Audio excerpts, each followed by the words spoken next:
still have a lot to learn. Yeah, I think for sure I do too. And how about David? How's your knowledge on this? Probably the same as everybody else. Not much. Oh no. If I knew a lot about mesh network, I'd probably be on one.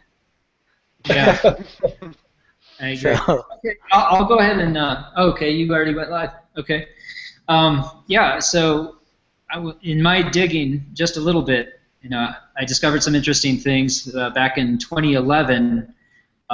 Somebody had proposed that Homeland Security in the United States actually turn everybody's cell phones into part of a mesh networking network, which I thought was kind of, it's not anything that, as far as I know, they're planning on doing. It was just a suggestion made to them. And looking further into it, I was looking at how are people using some of these inexpensive technologies, because now you have your Raspberry Pis that are less than $40. You have even these other small computers, I think Arduino or one of these others that are like a $9 computer, and so you could set these things up to be part of a mesh networking system inside of a small town. So what I want to know is, do you, at some point, you have to have like one computer that's an on-ramp through the ISPs in order, say, for somebody in the U.S. to communicate to somebody in the UK or anywhere else. So, this is something that I don't know enough about, and I was hoping somebody else could elucidate. And how, if a mesh networking, so let's say I'm in a small town of 7,000 people. Let's say 5% of the people decided they're going to use their cell phone as part of the mesh network. How close do they have to be? Is it a mesh network based on Bluetooth? Is it a mesh network based on the actual cell signal? Anybody have any input on that? Anybody know? Well, if you look at FireChat, they're doing it now and pretty successfully. They're using Wi-Fi as their main source, but I think Bluetooth as well, so whatever the limit is on their antennas. about between 150 feet and 300 feet, depending on the signal strength. Right. So in a small town, like especially if you go to, say, a small town in a place that isn't very well off, and you wanted to incentivize the use of mesh networking, imagine if those people, they download the SAFEnetwork or the Made Safe client onto their cell phone, and they can say yes or no to allowing their phone to be used as part of the mesh networking. And if it is used as part of the mesh networking, then a certain percentage of SafeCoin would be allotted to them by those who decided they wanted to get onto the network and use that. So, and they could probably even have to where they decide how much. Hey, John, how you doing? Hey, how you doing, John? Yeah, I may run out of battery life. I left my my charge cable at home, but I'll stay with you as long as I can. I could maybe try. I may try and get on my netbook, which is pretty lousy, but anyway, wow. If I run out of anyway. So I didn't mean to interrupt. Go ahead. Oh, we were discussing the mesh networks, and yeah, I put out the question. Okay, so how close do you have to be if you're running a mesh network based on cell phones? And David had said if you are using Wi-Fi, you would need to be within 150 feet. So and then talking about if in the future you can use the MadeSafe network to incentivize the use of cell phones as being part of the mesh networking. And to do that, how much you could actually incentivize it by saying, okay, I really need to get on the mesh network, and I'm willing to pay 5 safe coins an hour or whatever. And so those in the vicinity who are using MadeSafe, they can say, oh, or you can do it via the bandwidth. Okay, I need to download a movie, or I need to basically get on and use something like this, where a VoIP or some type of video networking conference. And so basically it would be a pay-per-use situation with SafeCoin, I would think, would be a way to kickstart it. I don't know. What are your thoughts on that? Yeah, I don't know. It's kind of early to firm much up on that, but I'm sure it could be done. Yeah. I mean, there's a lot there. You could set up some kind of payment channel or other, or escrow or whatever for bandwidth that the provider would control, you know, and say, oh, you use that much, okay, we'll send this much back, type of thing. But there would have to be a trust thing built on top. Yeah. Which is, that's fine. I mean, there's all sorts of things we can do like that once we have the network strung together. Yeah, I think of what we're doing. This is kind of a brainstorming idea for people that Sure, sure. No, I don't mean to poo-poo it. No, I'm thinking you got thinking about it. I'm just joined by Brady. There you go. Coming in a little late here. Well, you're kind of backlit, you know. Yeah, I look like my voice should be gargled as well. Undercover informant, it kind of looks like. You got a big pimple on your nose, so you're doing backlit so we can't see your face, huh? No, I could sit on the other side, but it's easier for me to see you this. No, Yeah, I'm good. No, I got it. That's Analog fine. encryption, you're saying. Analog encryption. Right. Okay, so Well, I can go ahead.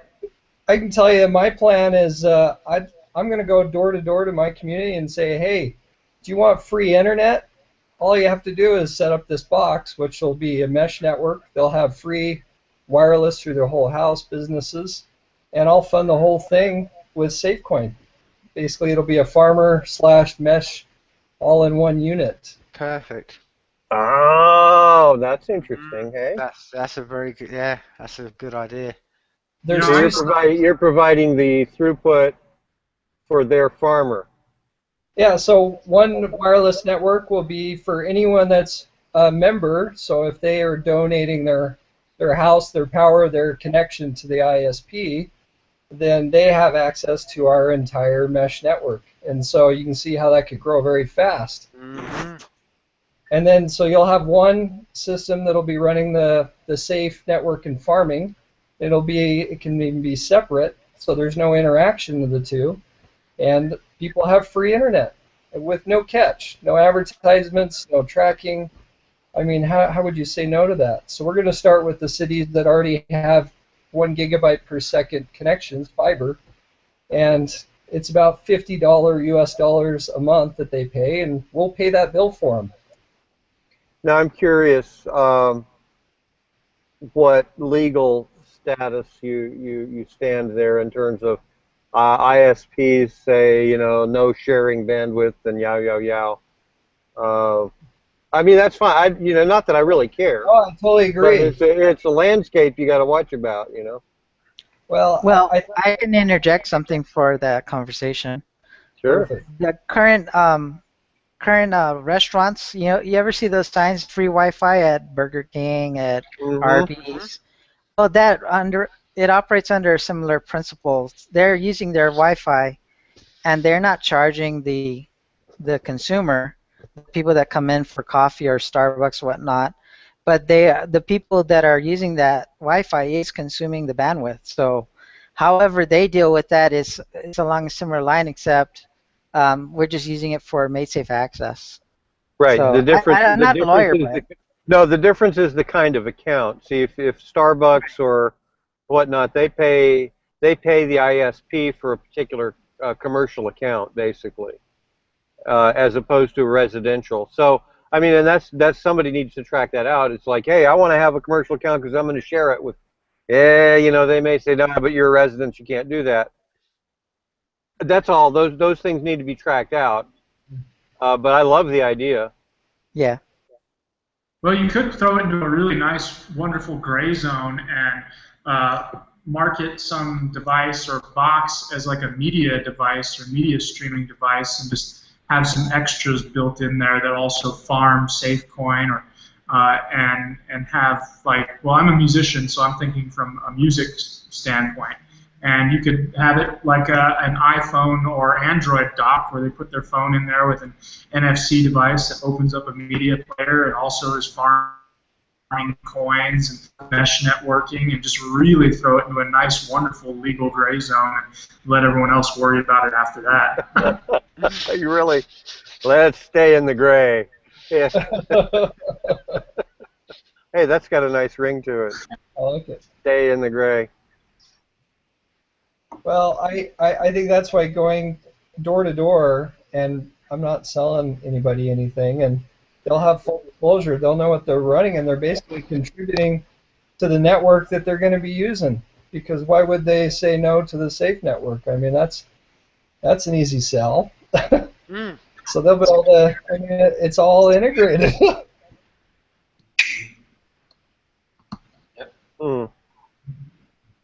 Well, I was saying to Rich before we were going live, I think what we're witnessing right now is all separate people all converging on the same idea. So I'm sure that, I was talking to Rich beforehand. There's a company called Open Garden, and I'm sure these people will be fascinated by what we're doing, and it's just going to converge anyway because they're finding solutions to these problems anyway. I mean, they were talking about. I was reading earlier on. The idea that you can even just share, if you've got low battery power and someone else has got high battery power on their phone, you can share your resources up so you both go 50-50. So what I'm trying to say, there are other people tackling this, hacking away at this from other angles, and once they hear about what we're doing and what the Safe Network is going to be about, I think there's going to be a lot more of convergence between these same ideas anyway. Oh yeah. Yeah, I don't think we have to solve all of it, but it's great ideas. Yeah, no, I love the idea. Yeah, another thing that I remember from, I don't know if any of y'all else remember the ePlug, Ken Code posted on the forum some time ago. That was very interesting. Basically, just little nodes that you plug into your socket all over the house, and they're all of them talking. Yeah, and farming and everything, That's where I got the idea for SAFEnetwork and doing. And so I've ordered a bunch of little Wi-Fi modules and stuff, and I've got my hardware expert friend looking at them now, how to build that exact thing, the little cube. So rather than mining cryptocurrencies and whatnot, it's running the whole network and broadcasting Wi-Fi. So once you cool. so do you have a prototype you've put together already then, or are you working on it still? I put a little link. I just received these little modules as an example. I put it in the group chat thing. I don't know if you guys. There's a little hyperlink there. I think it cost me like $17 a piece, and they're N wireless. I think the 82.1 N, and you can just stream thousands of those together. They're already running the Open WRT protocol that's set up for mesh. I don't know. I'm in, as you can see, very early stages of thought. So would it be possible with you're creating to then also? You're echoing a lot there, Rich. We can't make out what you're saying. Hold on. I'm not sure why. It might be me. Anyway. Okay, so would it be possible with the device then? Or maybe you already said this. How would farming be connected to this in bringing other people on board in the neighborhood to say free Wi-Fi now? Somehow the mechanism is tied to farming. That's the long-term solution, I think, of funding it is through farming. Initially, though, it'll be just friends, family, and businesses. I've got several friends that set up wireless networks for companies right now, and so that'll just be another thing they'll offer. Yeah, because this could be really awesome if I you think tied it together. Getting the mesh network to work first, since we don't know what the optimal farming system is, I'm worrying less about that, and I think you'll just be able to mix the two together in one single little box that someone plugs in very easily. Would you be using a Raspberry Pi or Arduino, or what type of? Yeah, so the little module there, it's usually the Arduino Uno that it kind of meets in and you can run the full Linux system with it. But I think right now I just want the Wi-Fi module out of it, and we're going to put a little power to it. You can connect to it on Wi-Fi through IPing and basically just get a Wi-Fi system that, or a mesh network that's working, and then the next step will be to mix it with a farmer and get it all working together. Yeah, it seems exciting. I guess you probably already thought, like, once you have something like this set up, you could do a crowdfunding campaign to, get all the pieces put together and sell them to people like me who would be interested in getting something like that. Yeah, absolutely. And I've planted a lot of my where I've been able to make investments. If the Safe network continues to build momentum, becomes more valuable, then I've already got resources that will benefit from that and be able to invest even more into it. And so it's a snowball. If the Safe network's a success, then I'll already have enough resources to build whatever the people need. I've got to ask everyone's opinion of the wonderful proposal from the FCC to restrict people from installing custom firmware on routers. Oh yeah, wasn't that cute? Yeah, that's a good word. Yeah, I don't know. I think people are going to have to really stand up, and it's going to be an interesting conflict of interest there that's going to happen, and it's going to be an interesting transition to have to go through, because I see that as being a wonderful push from the powers that be. Well, they're working really hard to make it illegal to not be a serf. But just for people that, I mean, could you sort of like tell us more about what that's about, man? Because I'm sure there's people who are going to be listening to this and don't know fully. So just for people who are not aware, what exactly were is that pushback you're talking about? Well, the pushback is really just on a legal and political level. They're really trying to make it to where mesh networking is really discouraged on more of a legal level. This is the first real outward announcement saying that they wanted to actually make it illegal to install custom firmware on a router. But I think it's something a lot of people are going to have to be aware of and stand up, because, I mean, technically that's your device you own, you bought and paid for. There's no reason why you shouldn't be able to do whatever you want with it. Here, I'll read the thing here. This is on Think Penguin. Basically, they sell router equipment and so forth. And the comment here is, you own it, and it also used to say you control it, but that's struck out, and it says, the FCC is attempting to implement rules that will ban the adoption of GNU Linux and free software. Read our blog. Anyway, basically, yeah, they're saying, no, you can't. Basically, it's going to make, no, you have to have proprietary software, especially on routers. But then that will make it so that your free software on your computer won't communicate with your router, which won't then communicate elsewhere. It's the first attempt I've seen at the open source mentality and community. It's like an attack on that entire idea and model. And because to tell someone that, okay, well, does that apply to like open source hardware? Because open source hardware and open source manufacturing is going to be a reality very soon. It's already starting to really start to pick up on a smaller scale. But it's going to get to a point where, is that illegal to put your own firmware on open source devices? And if that's the case, then that means open source technology and developments are also going to be illegal. And that's really going to be interesting to see how far the world is going to actually encroach on your personal freedom to do what you want with your own software and hardware. Right. Well, wouldn't that just be a case of I'm just trying to think of this on a bit outside the box, but it's a case of numbers. I mean, if there was a huge amount of people that were doing it, I mean, they can't build enough prisons to put everybody in, because they've got, wouldn't it just be a case of I'll give you an example. Over here, they tried to implement a law 20 years ago called the poll tax, and it just didn't work because the people were never going to do it, and they had to sort of back down and do it. Wouldn't it just be the same thing that? Wouldn't it be basically a tipping point in numbers that the more people went on it, there's nothing actually, even if it's in law, they could actually do? Because I take it that their threat is they're going to throw you in a cage for this. It's not just a legal financial one, or is it more they're going to still take money from your financial?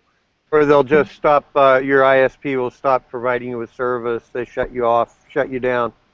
Yeah, there's also there are lots of control things that can go there. I mean, I'm not doom and gloom, but they are working towards making it illegal to exercise freedom.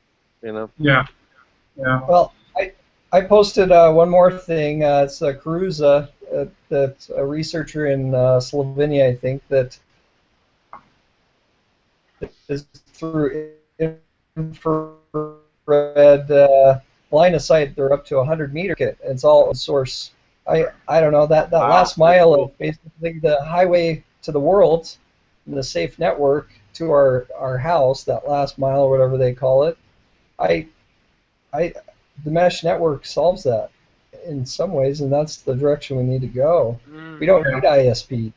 I mean, that's kind of a old system way of thinking, and they see that. But yeah, I mean, I think they run the risk if you make a law that no one follows. I think that reinforces how you just don't matter so much anymore. Right. Well, there's also the fact that a lot of people aren't aware of the implications of a law like that. They aren't aware of mesh networking and the way to go about it, and the fact that that is an option. There's a lack of awareness right now, which is what worries me, is a lot of people might just kind of roll over and say, okay, sure, that doesn't affect me, go ahead and pass that law, and I'll go ahead and follow it because I don't really care. And that's the problem. A lot of people don't seem to care. I mean, Yeah, I got my Netflix. I'm fine. These are a big example. I've been trying to get people to come to these meetups and get more people involved, and most of the time people are just want to say, okay, well, keep me posted on what happens. They don't want to actually participate. They don't care. They don't want to learn. And that's what worries me, is we're kind of a niche group still at the moment. Well, of course, we're actually tiny. We're really tiny. But Yeah. but that's fine. That's fine. We don't have to grow yet that much. We just need to keep accumulating people that really give a shit. This is going to explode when the network actually gets functional, and we can say, here's an installer, load this on, and make money.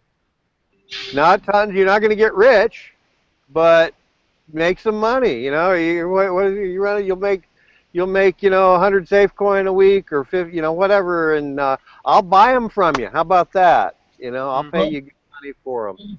It's a passive income if you combine it with a lot of the other things that are developing along with. I mean, there's countless forms of passive income I'm seeing slowly develop, and if you combine it all, I mean, that $1 a day is the difference between eating and not eating for some people in this world. Right. We can just access this in even a limited fashion.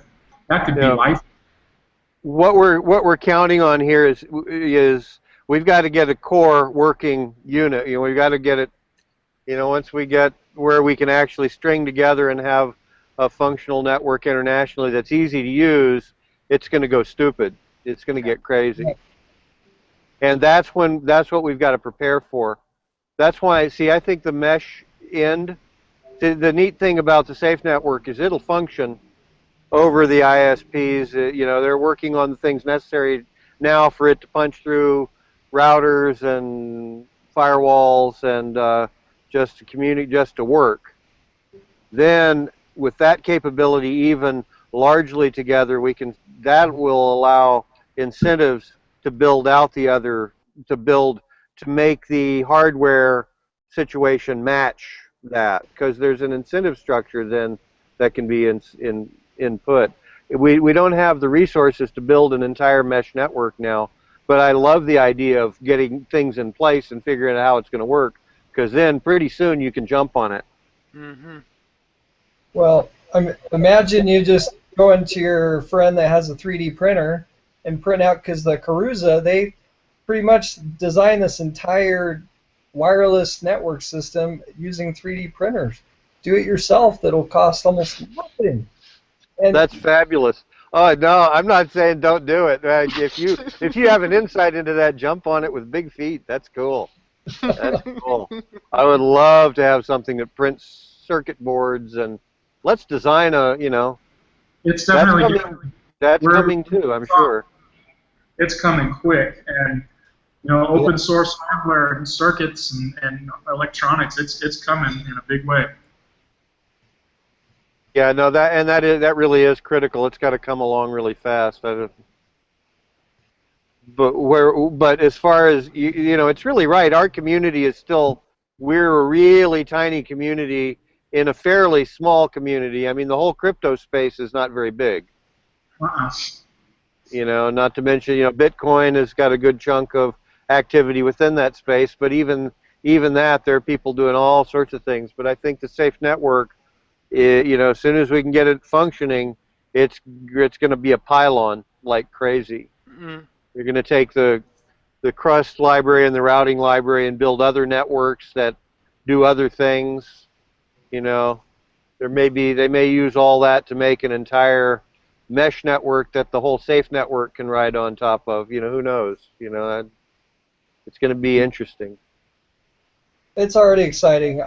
I'm seeing the traditional kind of system and network slowly crumbling around and everywhere.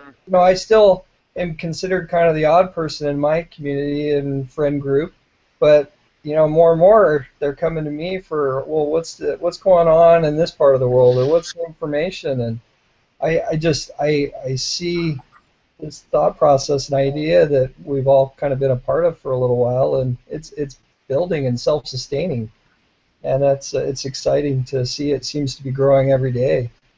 It is. It is. I mean, Brady, going back to what your point you were making about, you're saying about people aren't bothered now. I've always said this. I think it equates to if you've gone back 120 years ago and you said, oh, there's this new car engine coming along, people wouldn't be bothered. But it changes, what I mean? That's why the minute it comes along, who isn't driving cars? And that's exactly it is. It's not maybe a negative. Don't take it as a negative from people. They just don't know about it. But it will have changed them. It's like talking about smartphones 10 years ago. You would have been considered a geek, but you don't need to go and sell smartphones now, do you? Because everybody knows what they are, and they wouldn't live their life without them. That's how I see it. I think, like you say, what's the old thing? We're the earliest of the earliest adopters, but that bell curve is going to go like that really quickly. I think right now it's just starting to take off, but I've always thought that the whole of the Safe Network is going to be a vertical takeoff rather than Absolutely. Yeah, you're really right, because right now we don't even have a network yet. Exactly, man. It's not exactly all vaporware, but it's not really there yet either. It's like, it's, so we got to remember that it gets so real to us. Yeah. And it really is real, but it isn't manifest yet. And when it's manifest, things are gonna, when people can look at it and go, oh, I see, right here in the real world, I don't have to think about it. I can go, oh, that's connect. Oh my God, then it's then it'll be pylon. That's what we need to prepare for. We're looking. You're absolutely right, Tim. It's going to go up. It's not going to be a slow build. It might go. Right now, we're just kind of dribbling along the bottom, and we're excited if we get a couple more people really interested, but it's going to go steep pretty quick.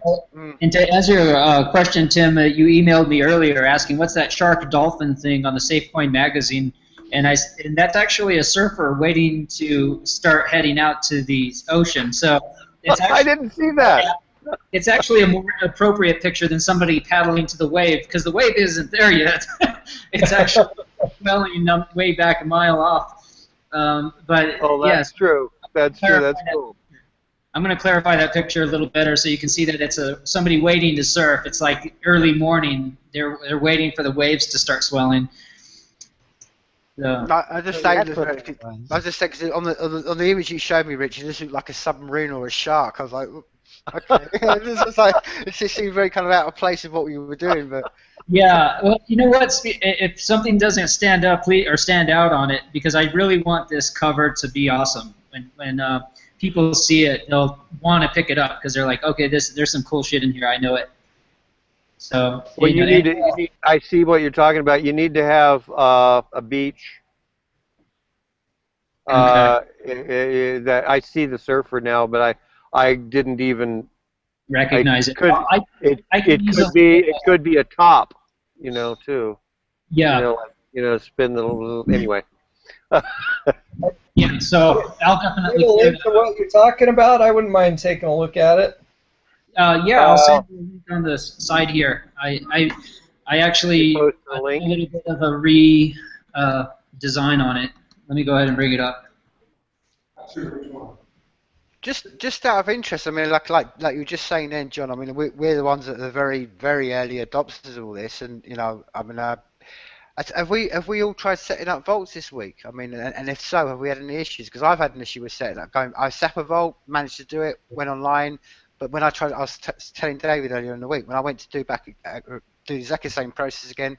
The Waterfox wouldn't let me on. It wouldn't recognise the network. So that was my experience of, like you said, with the early adopters, and that was my experience. Have we all tried to open one, and have we had any issues? I tried on OSX, and I could get it set up, but I couldn't recall anything. It would hang up when I try and pull things Mm. with Firefox. But I had not tried on Linux. I probably could have, but I've been distracted. I had podcasts and stuff, and I'm gonna probably have to take a week off. I've got to do a complete different course, and that has nothing to do with any of this that I have to get done. So I'm, but I've definitely no, I hadn't done it, but there's been a few people who said, "Oh, I did it. It's easy." So I'm like, I'll get to it when I can, but I'm not too worried. I I got it running on a couple of Ubuntu desktops, and then I've got it running on this. I think I'm running Windows 8.1 on my Surface, and it's run most of the time. I had to do the sudo for the Ubuntu, just little things that hung me up for a while, but they're running. But I've been running actual node and connecting with Southside and differently since early June with So since the original builds. Trust. Yeah. So I mean, it, it, it it's Well, neat see, to see. we're still at real geeky level here. You can do that. That's great. So you've been actually connecting just a network with you and him, the two of you? Him and I can't remember the other person on there, but we had four. You had Uh, four people all interconnecting with multiple yeah, nodes? and communicating kind of like an IRC type style. So typing messages back and forth, and it's so it's been a couple of months on that. You kind of get bored with it because there's a lot more that I'm waiting for, and so I've started to put more time and energy into the mesh network and building that infrastructure that'll be self-sustainable when everything does go straight up. Mm. That's Well, great. it has to be said, man. And while you're here, David, I watched both your Linux because I'm a Windows user, and particularly your Windows user. And while you're here, man, it was a brilliant video. I think I was got to say that's just a personal shout to you, David. I think it was a fantastic video, man. And well played. You're Yeah, welcome. thank you as well. Yeah, there's a lot of stuff that I had to work through while I was making the video, so I kind of spared a lot of people all of that headache. Like what I said, I ran through the Waterfox install and I came into issues where it was conflicting while I had my Firefox browser open. So I made that video to kind of help people along and say, okay, I'll get rid of all these headaches and show you guys how to work around those. And like I was saying, when you install the plugin, the add-on, you actually had to close out your whole browser and then reopen it so it'll work. That's another thing. It's just little things that I just figure out along the way, but that's what I do. I look at the consumer experience and say, okay, they're going to run into this, so I'll show it to them so that they don't have to deal with it. But that's why I kept referencing saying the video is it's just kind of very very rough. and it's just to help people along. And I think it does its job. It's not by any means a professional edit or anything like that, but the whole purpose was to just kind of give people a visual depiction, because the instructions is a wall of text, and most people don't even understand what opening a terminal means. So that's what I was aiming for. I mean, seriously, some people don't even know what, like, when I went to Windows, they said open command line, and I'm like, I think he's talking about the command terminal, so I had to show it. That's what I was doing, just Do you know, to kind of explain the little things. David, there are people out there who don't know what Rust is, and they don't know what C++ is. Shock of it Yeah. all. But that's what I'm here for, to make it easier for the consumer to understand what the engineer is saying, like a translator. No, it was brilliant, man. Because I think what's really great about watching on, with your video is it's got the ability to pause and stop, and like you say, you're not just hitting a wall of text. And I think it was really good. I think the genius bit you did in that video was showing the command lines and actually opening up the 3 volts. I think that was a really, like, oh wow, I can actually see this thing in visualization of what's actually going on behind my screen. I think it was wow, bravo to you, man. I thought it was great, and I would definitely encourage you to sort of like maybe do one for every update, and carry them on, because I think that you've got a really good way of sort of like technically doing it, and I thought it was great, man. So I sound like I'm blowing smoke up your ass, but I just think it was just a really good thing. And I know I say it because I've had a couple of people. I know I've had a couple of people come to me, and that's what I pointed into. I said, look, you're going to set up a node. Don't go to you can read the forum, but I pointed them in your direction and said, well, watch the video, because it's a far easier way of trying to set a node up than trying to, like you said, to read a wall of text on the forum. Well, I'd like to record Travis's chat. Well, you said you're using Crust? Yeah, I posted screenshots because the first message I sent out was hello Morpheus or something, because I go under Mr. Anderson. Do you realize, Jet, if I showed a recording of that, how people would just get excited just from the simple fact that they're communicating using the Crust? This is like I say, it's a live example. And I did get some comments on my YouTube channel saying, is this connected to the network? And I had to say, no, it's just on my computer. And he's like, well, can I connect to your computer? And I said, not as far as I know, but from what you just said, technically they can. Yeah. It's just, I don't know. I'm not familiar with it yet with setting up Crust. Look at my pictures. I had to, it's probably okay, but I had to cross out my IP address because it's got all that, so that when you do IP address send and all that, that's how you're telling the system to communicate to the other nodes. So on video, I would have to set it up on a system where I don't care about the IP. You mean on the message that you receive, it shows the IP that it's coming from? It does. Oh, okay. Oh, that's understandable.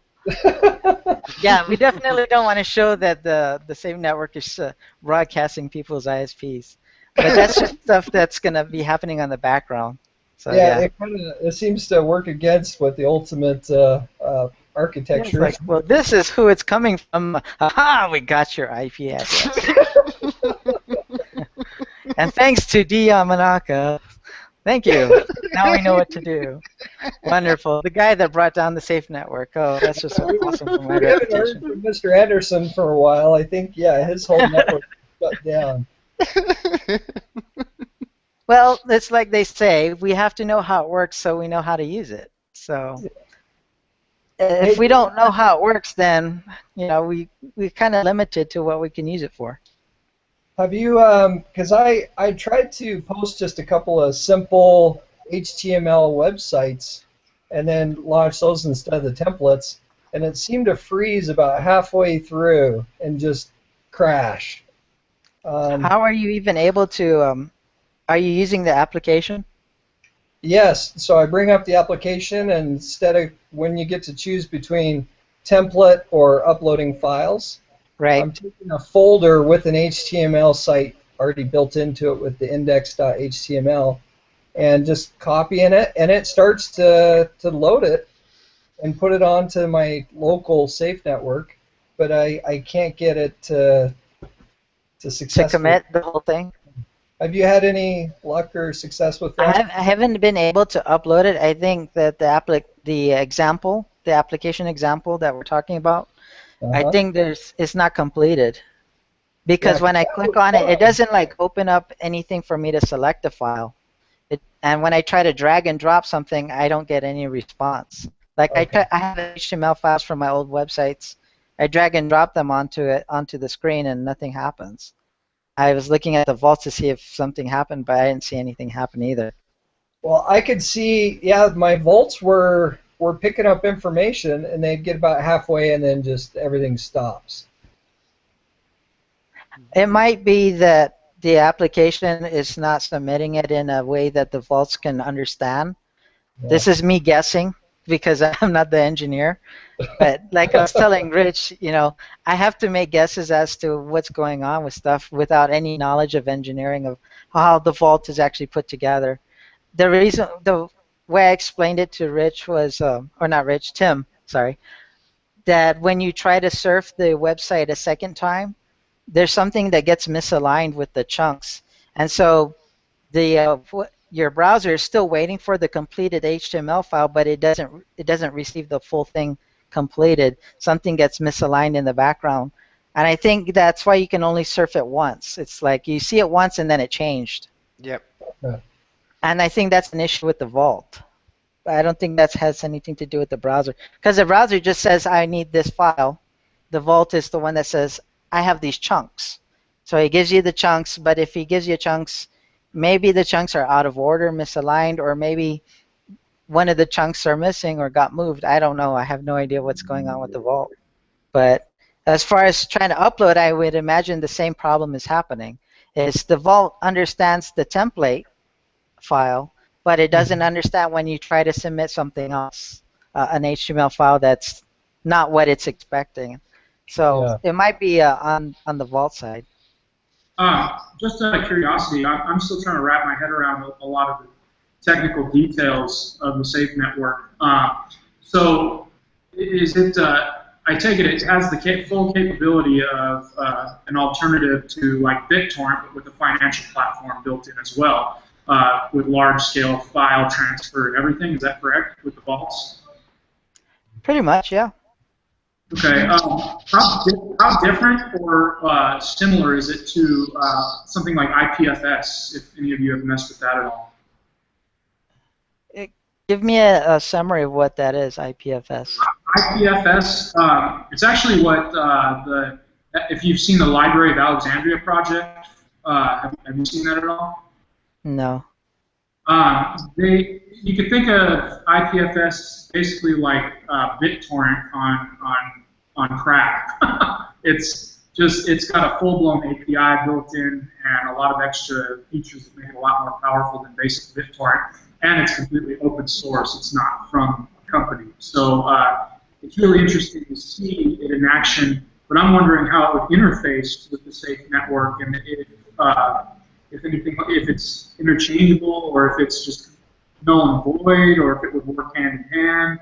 If any of you, if none of you have really seen it in action, I urge you to go kind of check out some of the projects that are actually implementing it. One being Library of Alexandria, which is that company BlockTech from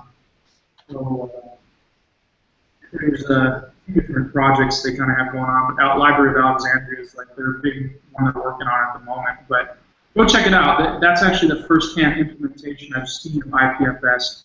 And I'm just wondering if it could work hand in hand, and you know, if it could be used in conjunction, if it could fill a gap somewhere, or if it's I'm not sure. I'm just kind of curious because I'm learning more and more about all these peer-to-peer protocols that are starting to spring up, and I'm seeing just so much development. It's hard to keep my head wrapped around all the projects.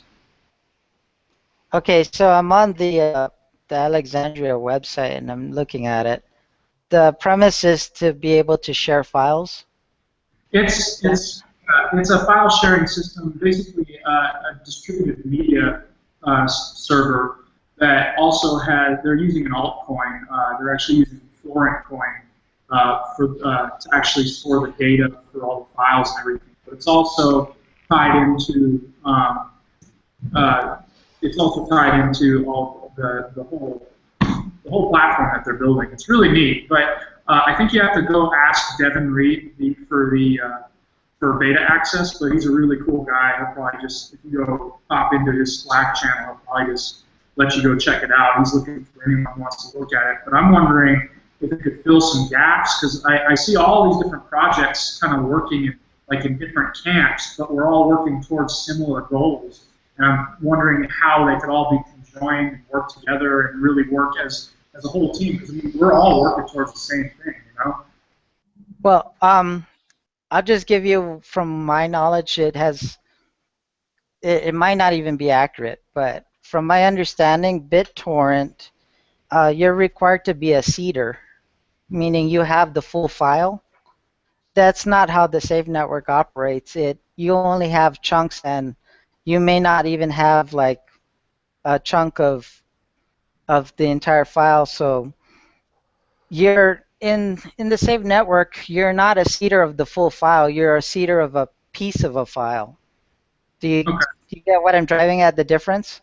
Yeah, I actually think I'm still learning about IPFS, but I think it's similar. Actually, a lot of the projects I'm seeing, like storage.io and the Safe Network and Library of Alexandria, they're all kind of doing very similar things, and that's why I was wondering if there was like weaknesses and strengths in the different projects, to where we could like bridge gaps, or I'm just trying to keep my head wrapped around all the projects. I think this would be a really great article too, if we add this to like the first issue of the SafeCoin magazine, is to really define the differences between these different important projects and how they might interface.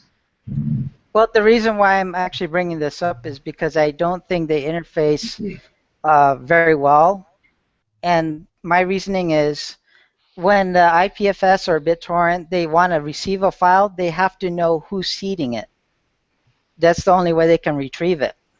But with the SAFEnetwork, it doesn't. You don't have to know who's seeding it. You just need the public key, which is, there's no location of the seeder. There's no seeder in the SAFEnetwork protocol. So when you want to retrieve a file, you have to know the key, or the map, the treasure map in my pirate example. So the reason why I'm saying that is, so if IPFS says, well, I want to share a file on the network, then are they identifying themselves as the seeder? And if that's the case, then MadeSafe or the SAFEnetwork will say, well, you cannot store a file on your vault. First of all, you're not even allowed to do that. Do you see what I'm getting at? You may not interface directly, but like in Daniel's, Daniel put it this way: say a counterparty was able to, there are some asset creation capabilities that you wanted to somehow work into MadeSafe or the SAFEnetwork. You would kind of just envision it as two giant ships on the ocean that have helicopters that port data over to each other in order to basically exchange information. So it's not a direct interface, rather it's you're creating a system where you allow them to communicate with each other, third party. Oh, that's very possible, and I think that's probably easily done. Okay. It would be like us being on the SAFEnetwork, and then you just traverse out onto the regular HTTP protocol. But the systems won't actually, like, how do I put this? It'd be like, yeah, just like you said, it would be two ships running independently of each other, but if they want to transfer information, they can.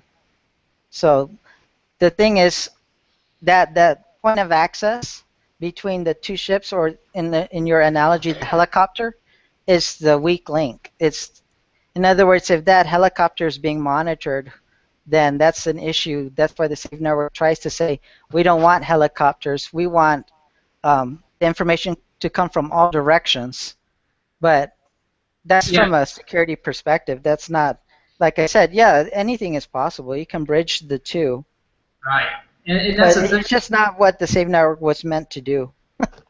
Right, but there's going to be like instances in the SAFEnetwork even where you're going to want to have oracles, and oracles, of course, are going to have to be handled through a third-party port, like, to get that information from the oracle over to the SAFEnetwork.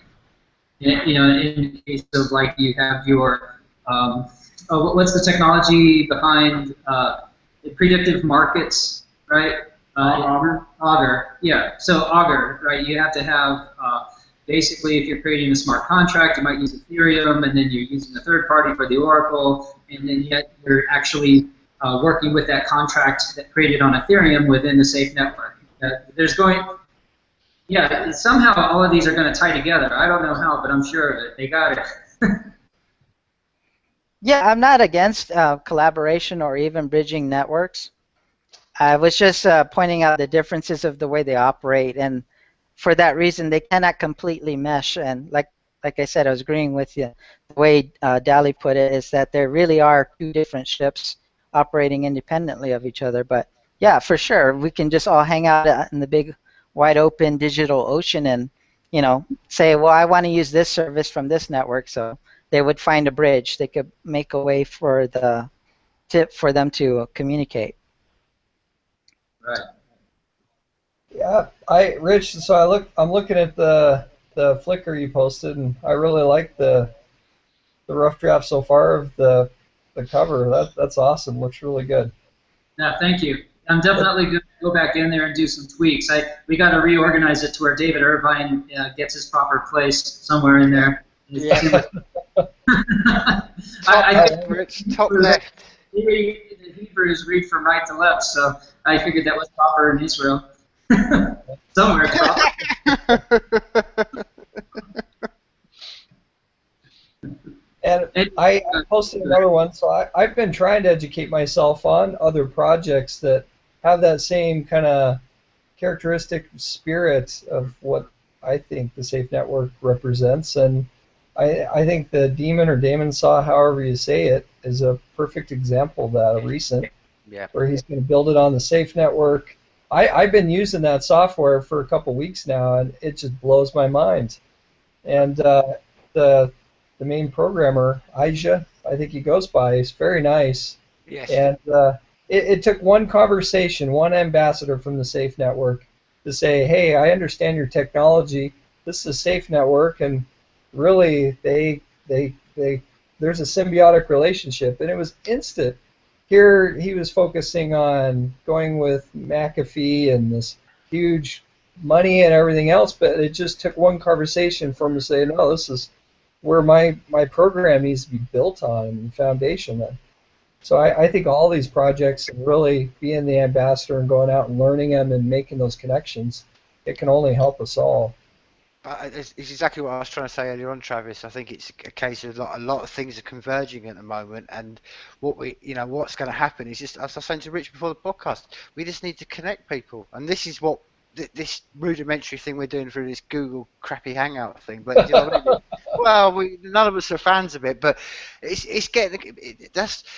I mean, I don't want to get sort of like too philosophical on this, but this is what I've seen in my lifetime. I've seen this the more technology, the more power we've got to put our hands on the levers of power, the more connections are coming about, and then you realise that everybody's approached this from different angles, and all you need is some people to reach out. I mean, I was saying to Rich beforehand, it's what I was saying earlier on, I'm sure that someone from that One Garden or the multitude of mesh networks, all they've got to do is just hear about what we're doing. But the moment we've, like John was saying earlier on, we've got to remember we're, the outliners of the outliners.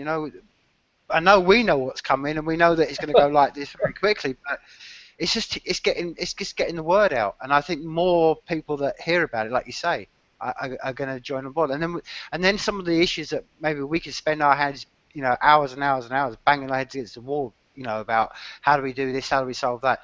I just think just leave it to people and let them. It's like the idea of the ants. Let people literally go away, put their head down, plow, focus on what they need to do, concentrate on their skill sets and what they're good at. And if everybody does that, then it's only, like you said, it's just connecting people. Because you can leave people to. It's the very essence of the Safe Network, allowing people to do what they want to do, and then having the ability if they want to connect in privacy or not connect. That's the very essence, I think, of what we're doing. And the essence of the human essence of that is that connection, and that's what you say. I think it's going to have more and more and more. I think like you say, Egypt for Demon Source is going to be the first one. I think there's going to be I think the next few months, I think more and more as this spreads out to the tech community and then into the wider audience, I think we're going to be bombarded with people all wanting to jump on and do everything. And this is where Rich's idea of the SafeCoin magazine is going to be, I think, an absolute brilliant conduit for this very thing, because it's going to be, Yep. like you're saying, you know, the place where all these ideas can be discussed and people can connect and take off projects, and you know, it's all exciting times, man. I really do want to open it up to the community, the Safe Network community, anyone who wants to put forward an article. Like Travis, if you want to do an article, a short blurb, and if you are not comfortable, writing, we could do like a quick interview and then sort of sum it up, and to put it in there, the importance of mesh networking and how MadeSafe might fit into it. And Yeah. so I really, kind of what I envision Safe Network, I should say, SafeCoin magazine as being, is simply a place for people who aren't like us, who we wake up and go on the forums, and before we go to bed we look at the forums. This is for people who maybe once a month they're happy to get an update on what's going on in that world, and that'll be a much larger part of the crypto community, because frankly, anybody who gets into this because they want to be a cryptocurrency day trader, they know what MadeSafe is, kind of, but they really don't. And then this would be something that I think as cryptocurrency moves forward, people are realizing that it's not about day trading, it's about copying on the projects that have real developers who are really knowledgeable and moving towards an ideological ideal that is important for freedom and communities. And so I'd be shocked if once the network's up and live that people won't want to find a forum, or I should say a journal or a magazine, to really get up to speed. And I think that would be awesome if we as a community could contribute to a magazine. And it, right now this is completely a thought, right? It's okay. I had this thought a couple weeks ago, and several people are like John. He's all, hey, I'll contribute. I'll write an article, and anybody else that wants to write an article, let's do it. Now we have to have some kind of way to filter, BS from no BS, and hopefully maybe somebody from MadeSafe can give it a look over before it actually goes to an online magazine, so they can say, oh, you got that wrong, this is this, and that's that. So we'll definitely get it proofed before we release it, but I think that's an exciting way to go forward, and you're going to have so many technologies built on top of MadeSafe that are going to be looking for a way to reach out to people that are already in the community, and this will be a great way to do it, because this is something anybody can download from a website, like issue.com, ISSUU, or any of the others, and be able to stay abreast of what's going on. And including with N99, I'm excited about that, because that's going to be an application on the MadeSafe network that allows artists, musicians, game developers to get their work up there. And we can have regular featured articles about the people who are really putting themselves out there on the N99.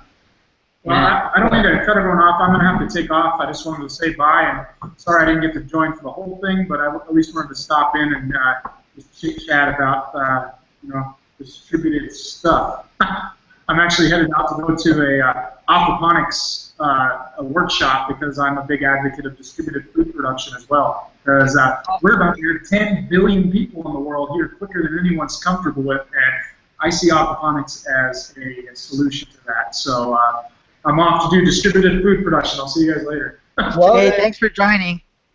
See you later. So let me pause the mic here. Yeah, Rich. So I just posted something. I think I'll try to write the article and keep with this collaborative, open sourced idea, and I'll put a bunch of text down, and then if my example I put on there will kind of how I'm thinking it could be even written. So each edit is visible for everyone to see, just like how software is written. Mm. I'm sorry, was that question directed towards me? Yeah. What are your thoughts on writing? So the text I send you for an article, designing it in a way that I did this collaborative letter thing, or So you can look at it later, but and we can communicate Sure, I see. on. I'm sorry, yeah, I was saying bye to Brady and letting Brady know that we're going to do a podcast in October about aquaponics. So let me go ahead and copy Perfect. that. Yeah, okay. All right, I'm going to copy that and read that. And cool. Yeah, I'd love to write an article because my craft and my passion in life is actually medicine. I work in orthopedic surgery, and so my thinking is I'm already seeing how the safe network, mesh networks, a way to communicate with people that is uncensored, and nothing is inserted between the patient and Yes. myself. That's the future, and so that's my selfish kind of agenda is to have a whole network that allows that. So writing an article on how I'm going to use the NetSafe network, I'd love to do something like that. But Is it, I write medical literature, and so having someone that can edit it and help me out with that'd be great. Well, I think I personally think this is one of the things that really inspired me about one of the many things that inspired me about the Safe Network was the idea that, and I've seen this and witnessed this, especially doing this podcast, is that many people in particularly scientific and medical areas, they become so focused on what they do, they don't ever, it almost becomes that's the mindset. You got, all about your one little niche area, but then, like you were saying earlier on, Travis, those people won't connect. So I'm fascinated in what you're saying because I think one of the huge step forwards is going to be when open communication is going to go on between people because. I told you before. I was fortunate to live in Venezuela, and I know there's people in those living on the land in those places who know solutions. I mean, I had malaria, and it wasn't the Western medicine that pulled me through my malaria. It was what they gave me, some sort of plant, and You want me to- Go on, Rich. Oh, no, I couldn't hear you. I wasn't sure if you locked up, and so I missed the last 5 seconds. Oh, Maybe no. everybody else. No, I was just saying, Rich, I think one of the things that's going to be inspiring, like what Travis said, and I think it inspired me about the SafeNet was the idea that people from all around the world can all connect, and especially in the medical profession, because I started saying, I think there's people living in all parts of this world, whether it's in South America, in Africa, or Asia, or wherever, that know cures for things but aren't allowed to get that evidence out because of the pharmaceutical industry around. So it's an interesting concept what Travis is building because I like the idea that not only can people involved in medicine communicate with each other, but equally like someone like myself who maybe I have a medical condition, instead of just having to rely on my local doctor, I could talk to someone directly anywhere in the world and say, can I have an opinion on this, directly one-to-one and not relying on my state-given doctor that I have to rely on right now. I think it's a huge step. So I would love to hear about more about it, and I think it'd be a fascinating article for the magazine because this is where SafeNet is going to really change the world. It's going to filter into every little area of life. Yeah, it's already in the last year I've been following the Safe Network and just being part of the community. It's changed how I've practiced medicine. And really, communication is the most important thing. And I've noticed even how I practice and the remedies I recommend and focus on. I spend even though I'm in surgery, I help with replace knees and hips, but I spend most of my talking about the evils of sugar and how it's contributing to arthritis and that's all just been since I'm thinking. There's a lot more than just what this group says, this article, and evidence-based medicine is really pharmaceutical medicine in my mind, and there's a lot of people like me that we're trained in Western medicine. We use pharmaceuticals, prescribe them, but no, that's not the answer for everything. And really, it's that human connection and being able to communicate in an honest way and have honest information and to use as a tool to help people. That's what it's all about. That's life. It is. It's like I've always said. I think we've all got the. I'm not going to say right, but every human has the ability, it should have the right to know as much information as possible. And the trouble is, like now, we've seen it, man, and you must know from the medical, profession. But because of the internet, everyone can go onto Google and they have a little lump and they think they've got cancer, and it's actually just a gnat bite. But that's what I'm saying. But that's because humans have always searched for their own information. But it gets lost in this whole who has the most, who can put the most, up the list on Google. So that's obviously the solution. If you can get yourself to the top of the list.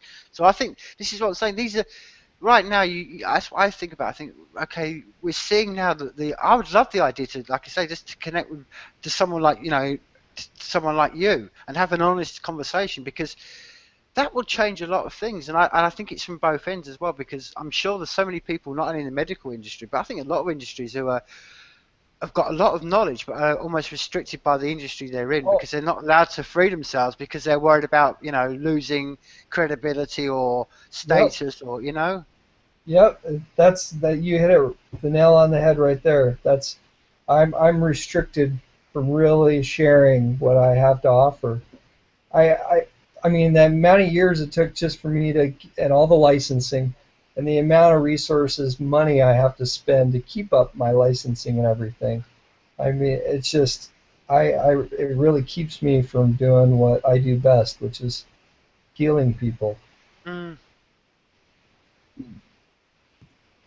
Well, that's going to be awesome. I look forward to getting that article up there. And, I think I have a goal of getting it out, the first issue out before December of this year, no matter what the state of the MadeSafe network. And the reason for that is to basically let everyone know that it exists and that it'll be a venue for everybody who wants to be involved on any level in the MadeSafe community, that they can access a journal of sorts online.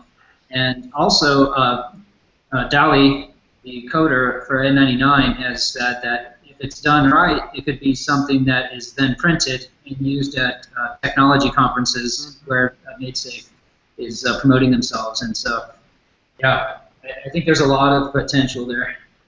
Oh, absolutely. I think that's going to capture a lot of people that aren't connecting with. I love the news thing and the format. It kind of isolates the key information, and I mean, there's articles written every day on that forum. There's a lot of brilliant people on there.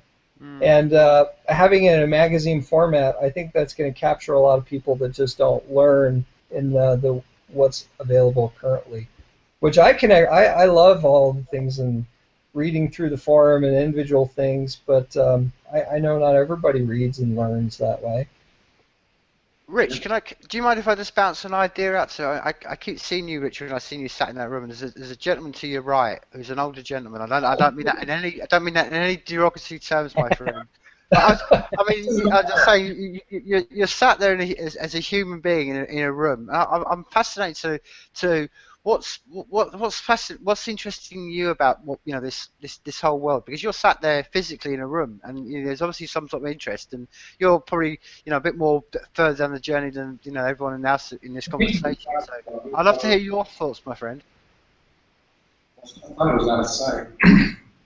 This is all very interesting. I am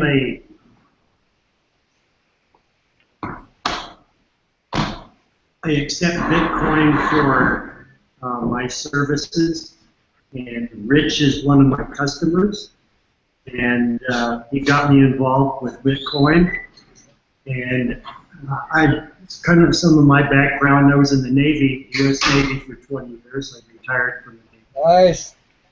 And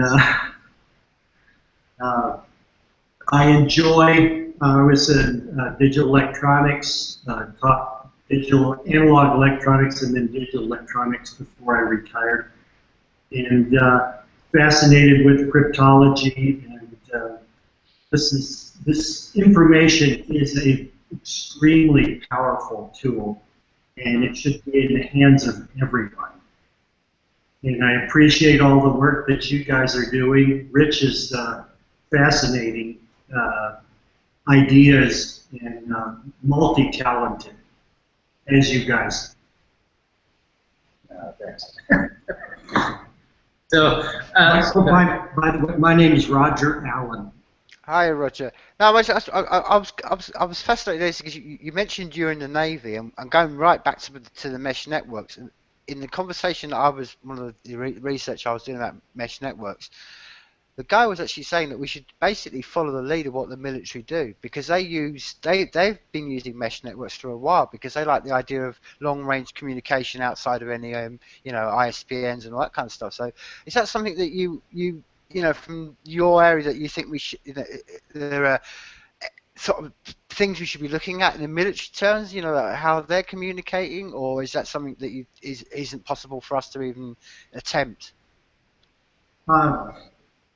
I believe that's probably a way that it could be done. I was jotting down some ideas about this safe network as being like an alpha, and then all the contributors could be an A1 0 through however many, and their public key would identify them anonymously as a contributor, and they could be screened. They could be on levels where they were a contributor in general.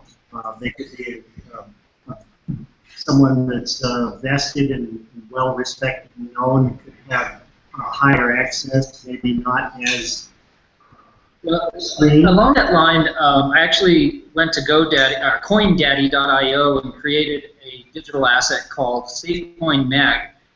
And I'm probably going to use it on the LTB network initially because you can create blogs and forums on there that are token-controlled access. And that way, those who are actually editing material and working on articles could have access to a forum that for sharing ideas within it. That so there's absolutely no worries about what's the trolls and the this and that. And we don't have a problem with that on SAFEnetwork.io that I see, but it would just be another layer for those who are directly involved in the creation of it to go about talking. And also the idea of token-controlled access. I don't think I've discussed much of that with Roger yet, but the basic idea of token-controlled access is it's like you're saying, those who hold the token, the website recognizes that that person's wallet holds a token, which is a key that allows them to enter that part of the website, which is it's a pretty cool little device. Anyway, I didn't mention that to you all yet, but I'll be sending you all one of those tokens. But I'm still working on the website part of it, and frankly, I would like to just put a call out to people who are much more savvy, HTML5 savvy or whatever, because if I create it, it's going to be done with like Adobe Muse, which is not actual coding. You're actually dragging and dropping all your files to create a website. But that's in the future. I mean, I know that we were talking to Dally last week, and he was saying he could create what was it? He's basically going to create a control panel of sorts, right? Mm-hmm. Yeah, so making it to where it's easy for contributors to add articles and things like that. I haven't communicated with them since, and I don't know how difficult that's going to be, but if it's something, if we move that direction, that'd be great. But just for now, I'd like to have a place where ideas can be created, like with Pinterest. I'd like to forward everybody who wants to be a part of the network and uses Pinterest as they're surfing. They can say, "Oh, this is a good idea for an article," and they just add it to the Safe Network Pinterest. I'm sorry, the SafeCoin Magazine Pinterest. And that way, it's an easy way for us to aggregate information that might be really good for the next issue. And I'm trying to look at the tools that are already out there, and without reinventing any wheels. We don't need to do that. So we just use the tools that are there to make it easy for us to aggregate the information.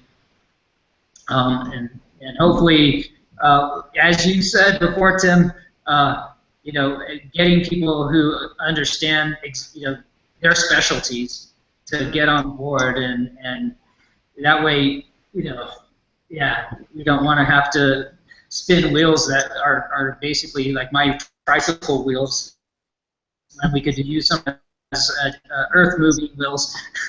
So.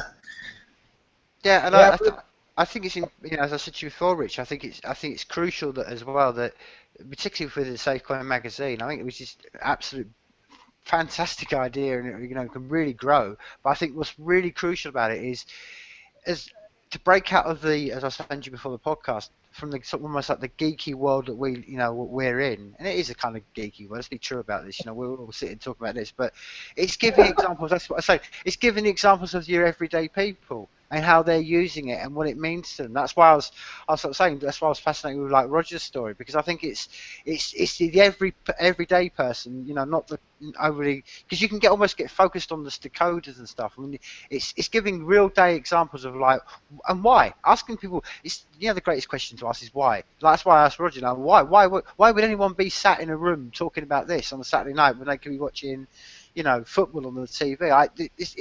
These are the reasons, because the reason that's dragged all of us to this very conversation is the power of what's going to change everything. Because that's the thing. You ask people, why are they here? Why is it important to us all? Because we know, and that's what I'm saying. I think it's. I really hope that's a strong element of your magazine, Rich, because I think if you can just have people coming along and showing examples of why the Safe Network is changing their life, how it's changing their life, why they're doing it. These are the things that are going to start to really seed it into the outside world. And rather than just being oh well, let's all sit around and pat ourselves about because we've got an Atari in 1983 when everyone else is walking around with an Acorn Mac or something. We've got to spread ourselves out. I know that's what you want to do, but it's just something I'll always sort of like sit there and have my little flag about. That's all.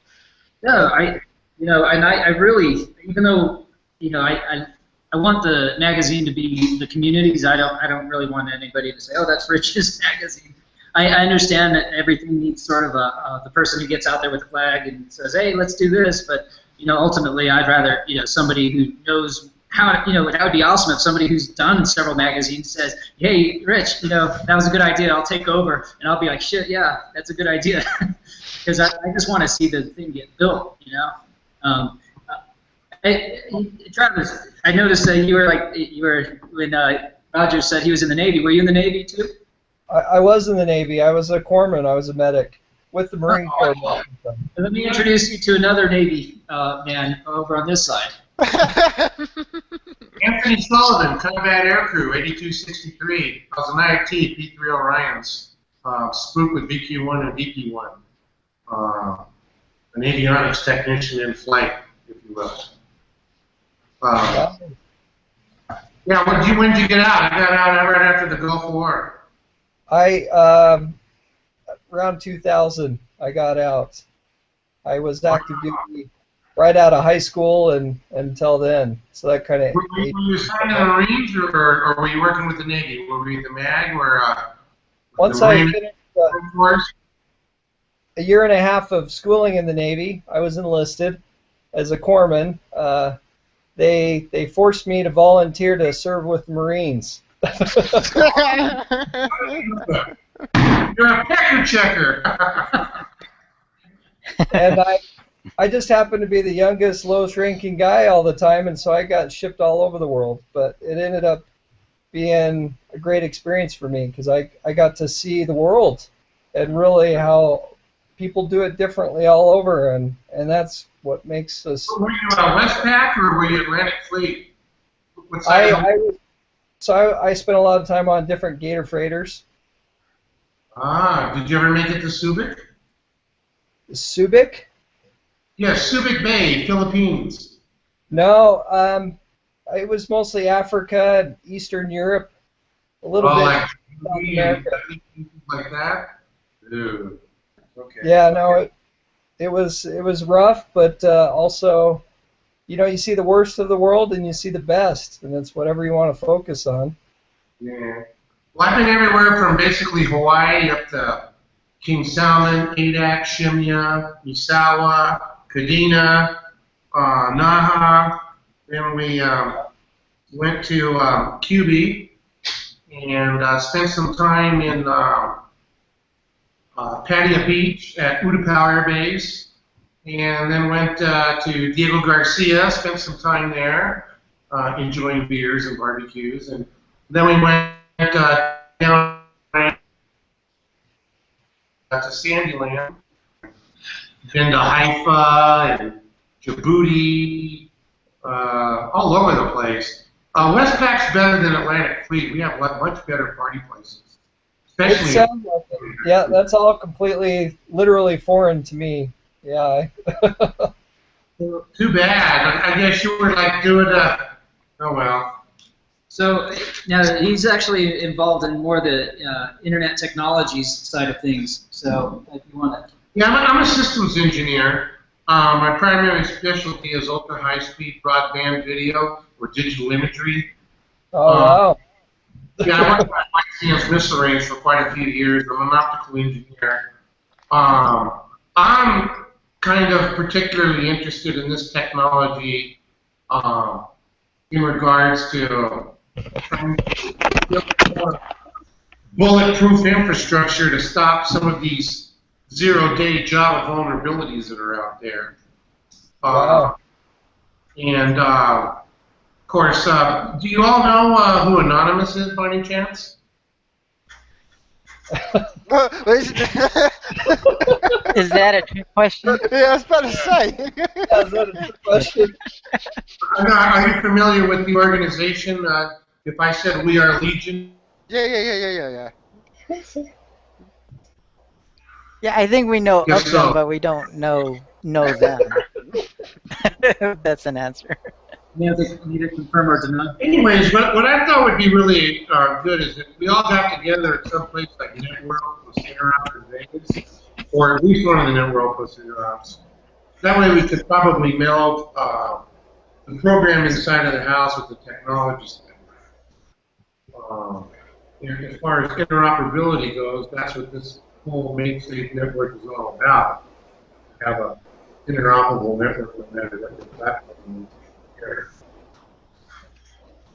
I'm kind of interested in what it might be able to do for, let's say, building private networks for transferring protected health information or other classified or encrypted documents and records for the network. Right now, the way they're doing it, although semi-secure, isn't as secure as it could be. Well, I totally agree with you. And I think a medical record system should have video conferencing built right into it. As a patient, being able to go back and review the video of that visit, no one should have the power to go back and do that other than the patient. So, no, I think your skills and your interest, yeah, essential. Well, any medical beds now are all a node in the hospital. They can sit in the bed, and automatically knows how much they weigh, what their blood pressure is, their temperature. It literally takes their vitals while they're in the bed. And, it'd be real interesting to have the ability to, like you say, capture the doctor or nurse's visits while they're there, and it goes into their safe medical vault or whatever, so they can, go back and review whatever prior to a lawsuit for them leaving something in their body after surgery. I don't know if anybody else knows about this, but I guess Scotland, their health system, weren't they talking to David Irvine and the team about possibly how they could utilize it? Yeah, but I kind of with a lot You may of not these need to things. talk about it, but I know I read it somewhere. Yeah. I mean, I think they're talking to Nick. Yeah. Oh, I think they're talking to Nick Lambert. Okay. Yeah. I mean, Because I think if you look for Nick, he posted something about they're having conversations, and they are discussing it. So yeah, I think that's where you read it. Right. Right.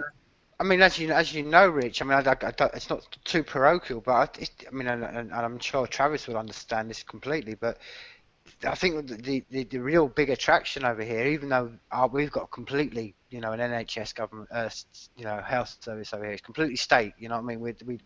The private healthcare is not like you over there, but it's been really sort of shown, as you know, Rich, we've been talking about in the podcast over the last sort of year, that this is really crucial because we've had people have died because of their records being held, or certain people have been able to get away with absolute abuse of patients. So I think this stuff is really crucial. Out there that are trying to build what they call health information exchanges, which are basically data centers that hospitals and providers and TPAs for insurance all connect to, in the ideal world, securely access to protected health information of a particular patient. But we have disparate operating systems and protocols in place, and this hospital doesn't have the same security posture that another one does. This one has a certificate that's signed and works great, and this guy has an unsigned certificate from an unknown source, and it throws a wrench in the gear when you try and run the app with it. So if there was a way to build a virtual health information exchange that was contained internally to this network, that was accessed based on the tokens or credentials, that could be a great interface or a JBox. I think that's kind of the core foundation of the Safe Network, the way I see it. Right. Yeah, I mean, rather than, because it costs so much money for us to be, as a provider, the caretaker of patient information. As a medical provider, I don't want to be the caretaker of patient information. And so being able to pass that responsibility onto an autonomous network, I mean, that's it. That will change the world instantly. Especially if we could make, let's say, a particular record perishable, let's say, okay? So that it's sent to someone for review that's associated with a particular patient, and it's perishable and self-destructs in 24 hours or less, or whatever time stamp we put on. Smart contracts. That's why you're going to have to interface or build. I read this about a year and a half ago that Ethereum, once it was up and running, was planning on building on top of SAFEnetwork after it was up and running. And I don't know if I saved that information, but that totally makes sense. I mean, why wouldn't you want to build the best smart contracts 2.0 project on top of Mater? Yeah. No, and that's because right now I'm trying to build the Veteran Affairs federal system here in the U.S. All of that entire medical electronic system is open source. They've spent $2 billion developing it since the 60s. And so I'm going to take that and just replace the back-end network with SAFE. And really the only part I'm running into problems is how do patients controlling their own information be able to give privileged access to providers and everyone in their network. And so, yeah. Something good there, because I actually, once when I was in the hospital, I get real sick. I'll go forward on this. I had to fix a network once. I just rebooted with an F8, which did the last config that worked. But to cut to the chase, the Veterans Administration can't necessarily see medical information that's part of the active duty, Army or Navy, Marine Corps, Air Force health networks. Right. They're not interfaced. One uses CMS, the other one uses CHAMPS, the other one uses this. And it's all on Vista A. It's all on Vista, and so they've got 200 programs that have been built to run on Vista, but they called it the Decentralized Health Program back in the 70s. So it was designed to be on a decentralized system. I don't know. So I think doing what you're interested in and what I'm interested in, I think we'll get to know each other in the future quite well. Well, there is a big need for an interface, or a JBox, an interconnection box, or, if you will, a healthcare information superhighway. That has different signs where you go, picture a big exchange. And right now, there's no way to route all that, verify who you are, determine, the destination of the, an ambulance should be able to access the health information of that patient right then and there in conjunction with the doctor in an emergency room to know their health history, so they don't accidentally give them something that kills them right there in the ambulance, for one thing, Yeah. The technology to transmit all that stuff back and forth exists. Well, it's all access. So my plan is to use everyone. How do you interconnect it? Sorry, I think I talked over you. Well, my plan is it's all about access to the network and have it staged. So you have a certain amount of public information that people can just scan your heartbeat and be able to use that log information in the safe network, and then be able to access for first responder, emergency personnel, be able to access anyone. And then for my family practice provider, they'll have access to whatever I dictate there, or the orthopedic surgeon, but it's all patient controlled, and so it's possible. You know, it's definitely possible for our information is not secure at all. We get breached on a daily basis. Yeah, and that's why it's not possible with the current centralized system where you've got a corporation that owns the data. So that's SAFEnetwork solves all that for us, and that's why I'm excited about it. Is there any investment in the SafeNet network by the Chinese by any chance, or the Chinese National Academy of Sciences, or I mean, is that side of the world and showing interest in this? I missed the question, sorry. He was wondering how much interest there is by the Chinese government in the MakeSafe network. And I know there's been talks of this on the forums. Do you want to kick in? Do you know much about that? Me? Yeah, well, you, anyone else who's on the phone. Before we go any further, hi David, I know you popped into the conversation. Can you hear me, David? No, there's a David. I don't know how to pronounce that name. Is it Scoville? Hi David, can you hear us? Okay. Okay, perfect. Don't worry about it. Okay, this is it. Well, hi anyway. Hello there. I love that painting behind you. Oh, thank you, my man. Well, I'm an artist, so I would really appreciate the depth and the colors and the contrast and the textures, the lighting. Awesome.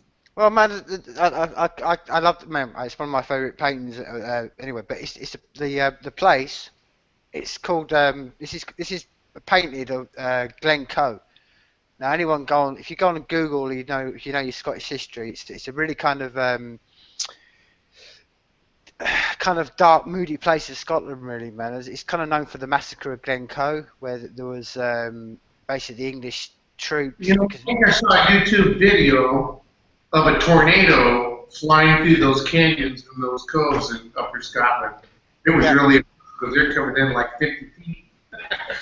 But this Glen Coe, where the actual painting was done on this plain here, there was a massacre, and they just basically wiped out a whole tribe of clan of people. So it's a beautiful place, but it's kind of, there's a lot of eeriness into it. So obviously, as a painter, it's kind of attracted me to it. So that's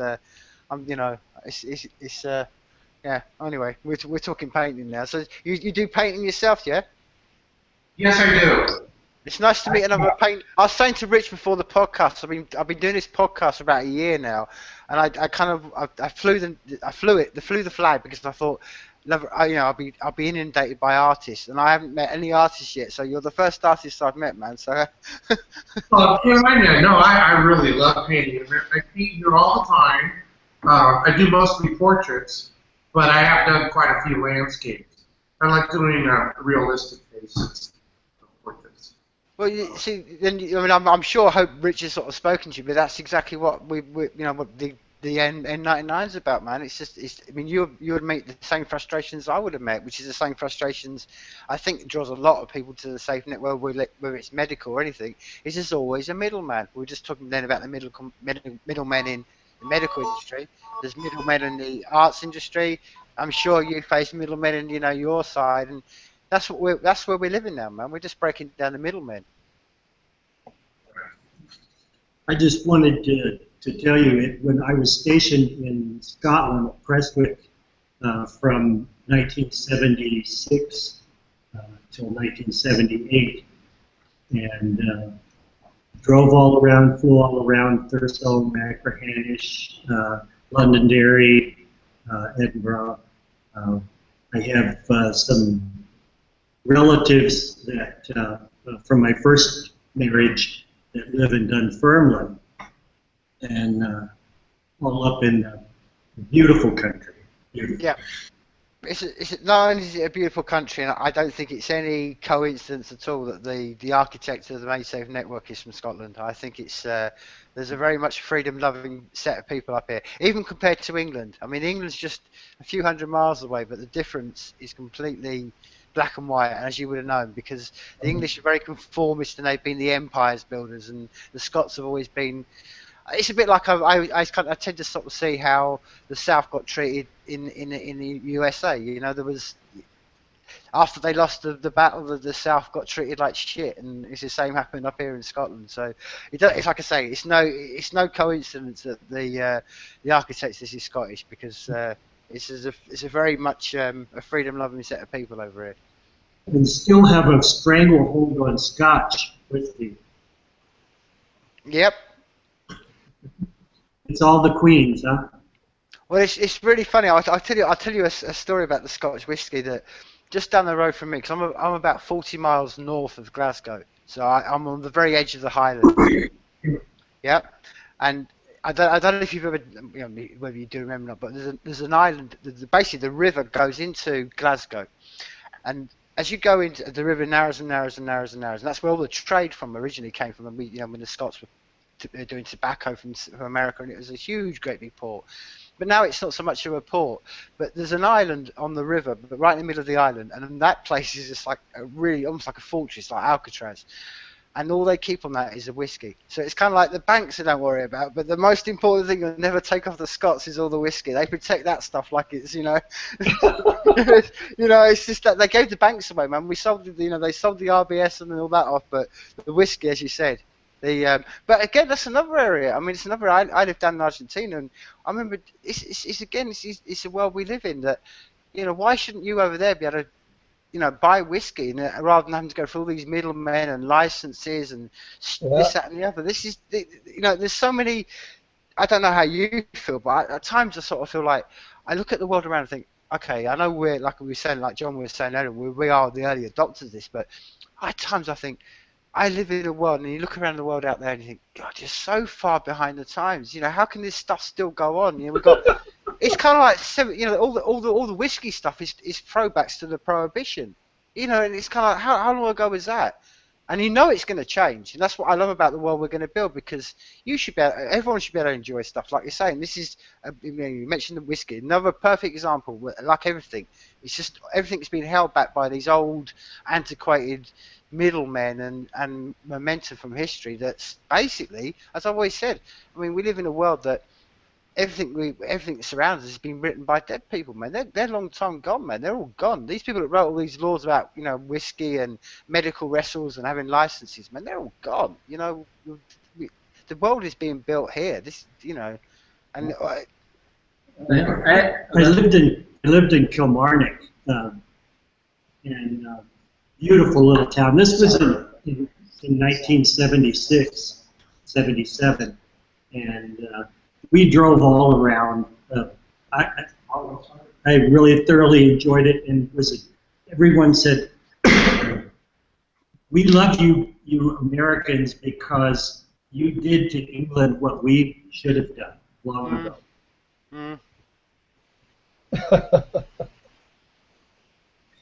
But Prince Charles is a wanker.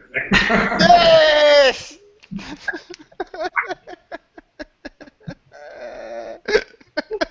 Brilliant. I'm sorry, I couldn't resist. I'm looking at your uncle's stuff, Ted Remington. Yeah, I love his work. He's had his paintings for sale in Bitcoin for about 2 years now on the website. That's awesome. He's in his 80s.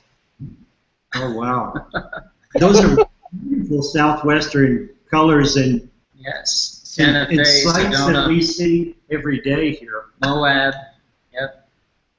Where does he live in the Southwest or up towards Utah?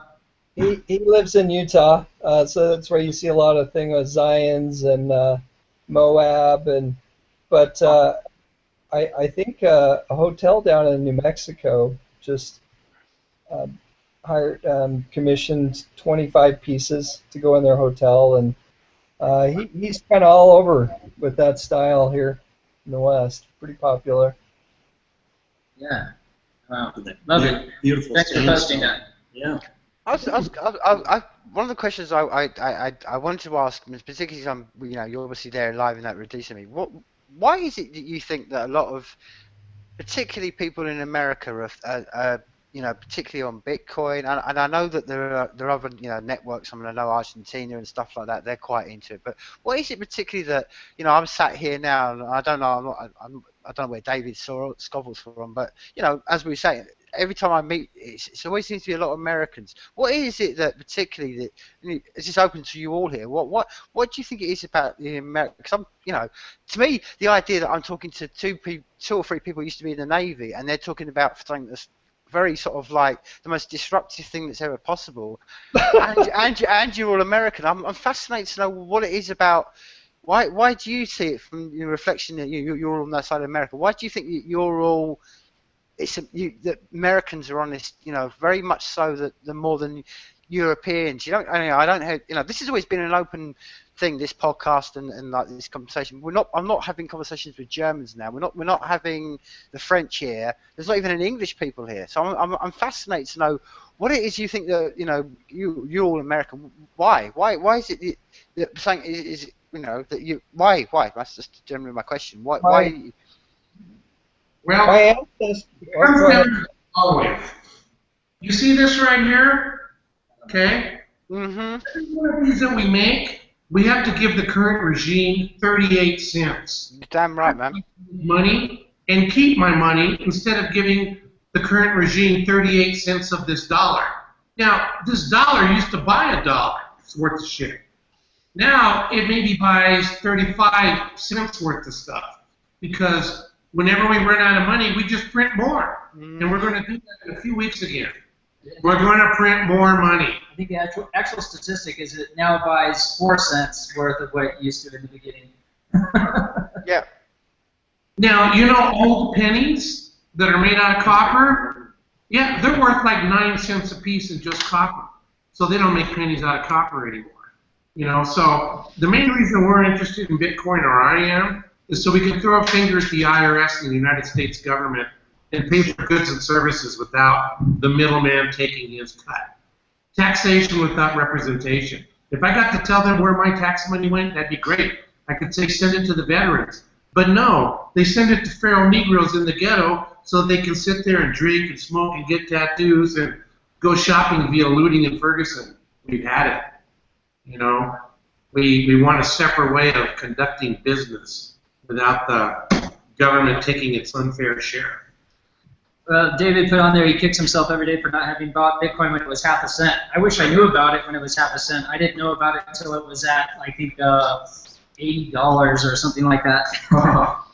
So, Half a cent? Well, when it first came out, I think Mt. Gox was useful in giving it, finding out what people were willing to pay for it. And I think it started out at 5 cents of Bitcoin, I thought, but it must have been half cent, right? I think the pizza, you've heard the story about the pizza. Somebody said, okay, I'll give you 10,000 Bitcoin if you buy me a pizza.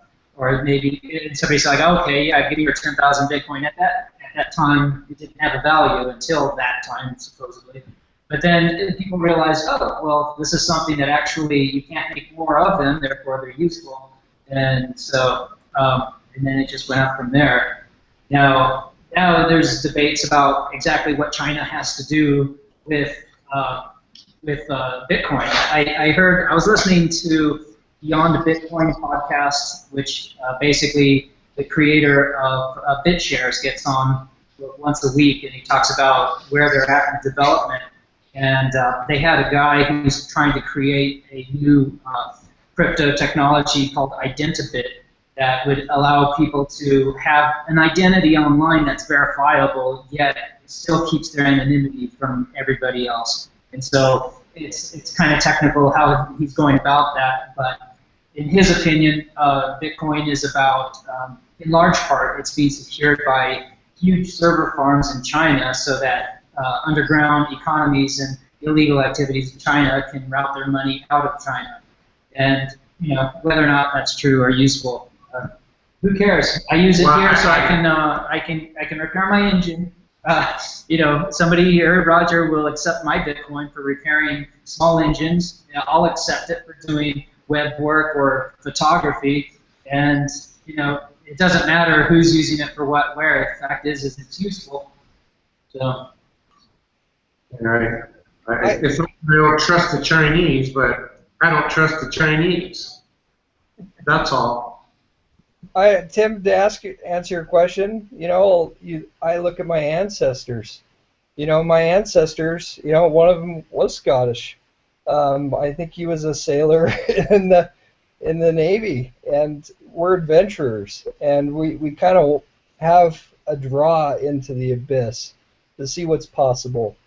And I, you know, I'm American, but then what does that mean when you say Scottish? That creates a certain idea. Yeah, I think exactly. we're just a collection of all these different personalities and histories, and it's just a hodgepodge that there's a lot of value in that. I mean, my ancestors, just a few generations back, they drove little wagons over these massive rocky and into nothing, and just maybe it's a genetic thing, or maybe that tradition has been passed on, but I think I still share that same passion to really what's for people. Mm. I mean, this is my personal perspective on it, and this is a very wide brushstroke for a very sort of deep question. But I think that one of the general differences between why I think generally, it's been I saw the same with the Bitcoin community and how that was uptaken, and again, you're seeing it a bit with the safe definitely on the whole crypto thing. I think the reflection why Americans is because generally, like you just tapped into, you started off as a country that basically said, we found this country with the principle of making the smallest government possible, and you've seen how that's just gone completely to what it has. It's just blown up to all this. But equally, the difference I think is that you've never you don't have so much of a welfare state. There's no net underneath you. So, you're always on the edge of looking at things like, well, if this dollar collapses, like they're not going to step in and the government aren't going to help me. Whereas over here, there's this kind of nanny state, and we've all been growing up in this nanny state, and that the government is always going to look after you, and your health's looked after, and that's why I think that people over here aren't bothered, because I just think they look around and think, oh, the government's got me, and they're all okay, and and I think that's a real big difference. Whereas I think Americans, you're kind of more, like you just saying there, Travis, you are a nation that's based upon all of you. You've all sailed from somewhere to land on that bit of rock that we spin on this bigger bit of rock. So there's a kind of, it's in your blood more, isn't it? And that's why I think that's where here you have to be self-sustainable. You have to, I mean, for them to move west into the unknown, you had to know how to find food, to protect yourself, to raise your family, and I think that's a good spirit to preserve. Yeah, no, to be honest, Trey, I don't want to get too deep, but I think it's going to go two ways. I think that what we're seeing now, and we've had this whole conversation about, and that's why it's really inspiring for me on a daily basis, that we have some of us out there, and I think the humans are basically split into two categories. There's those people that want the freedom, just leave me alone, I don't care what you do, just don't harm me, just get, as long as you live and let live kind of principle. And there's those who want to control, and I think that's the two kind of where we're going to stand as a human species before, because the people that want to control, they're not going to turn around and say, oh yeah, the war's over. No, they're going to want to go on and on and on, wherever it is, controlling the internet, controlling everything, and and I'm sure you guys know more than me because you've been in the Navy, man. That mindset, whoever it is, and you give someone the ability or the power of a state and all the use of the military and stuff like that, man, these people go to dark places. It was only 70 years ago that, like I say, we all could have been washed under the ideology of Nazism, and that's always there. And I think this is where right now the world's going to go to, and I'm optimistic because I think the more connections, as I was saying to you earlier on, the more that human beings connect, and the more they're allowed to do that, and then especially in a private way where they're not being watched, that's where we can all just basically, the real revolution is getting up and walking away. That's the real revolution. It isn't Yep. ain't burning down cities and destroying places. The real revolution is I walk away and I start again and I build everything myself. And that's where we are. That's what we're doing. I have a question for you. Realistically, right now the American dollar is used to trade energy, which gives us great power over other nations to, impose sanctions and do this and that, trying to impose their will. If Saudi Arabia falls and we are no longer trading energy with the dollar, what do you foresee happening to Bitcoin as far as people starting to use it to pay for goods and services because the dollar is no longer the foundation? Well, I heard this the other day, and I was talking to Rich about this the other day in a private conversation. And I'll just give my quick perspective. Over here, Bitcoin isn't really mentioned a lot, and I just say this: it was a really fascinating look. It was the first time I heard it on the BBC, and I heard it as a podcast. And this is where I thought, this is the glimpse of how the system is, or the government, whatever you want to call them, this is how they're going to implement Bitcoin. And he was basically trying to say, there was a guy from some Bitcoin foundation, he was trying to say he'd gone around to all the governments of Western Europe and was saying to them, look, you can basically, with implementing Bitcoin, it's like putting the state in a box. So basically everything you can do, all the great things about Bitcoin, the fact that it can save all the transactions, it's going to save you loads of money. But you as a government should use it, and I think this is what's going to happen. And I've seen it already in America. I think they're going to. I think Bitcoin will just be. The government using it for transactions. Yeah, and I think the government are going to be. I think all the bankers will. I think it will. I think I can see that basically the dollar being ditched and Bitcoin being used. But that's got its positives and negatives. But that's how I think it's going to happen, because I think that the state could quite. I mean, this guy who had the idea of the state in a box, what his idea was that Bitcoin was great, but he said that we had to. This is a really. I'll put this question out to you, and I thought it gave an insight to how their mindset was. He said, do we want to live in a world where everything's done with by coders, or do we want to live in a world where human beings and the government can control it? So their idea was that everything goes onto Bitcoin, so you could do all your trading in Bitcoin, you'd have all your legal records, but for you to get onto the Bitcoin blockchain, you have to go through the government window, the conduit to them. And I thought, oh, here we go. That's what they're going to try and do, man. And that's what I think they're going to do, because I think, like you said, Bitcoin is becoming more and more accepted. They can't hold that wave back, so they're going to try to find ways of how they can become the middleman between the public who don't understand what's going on and the actual technology. That's just what I heard. That's my thoughts.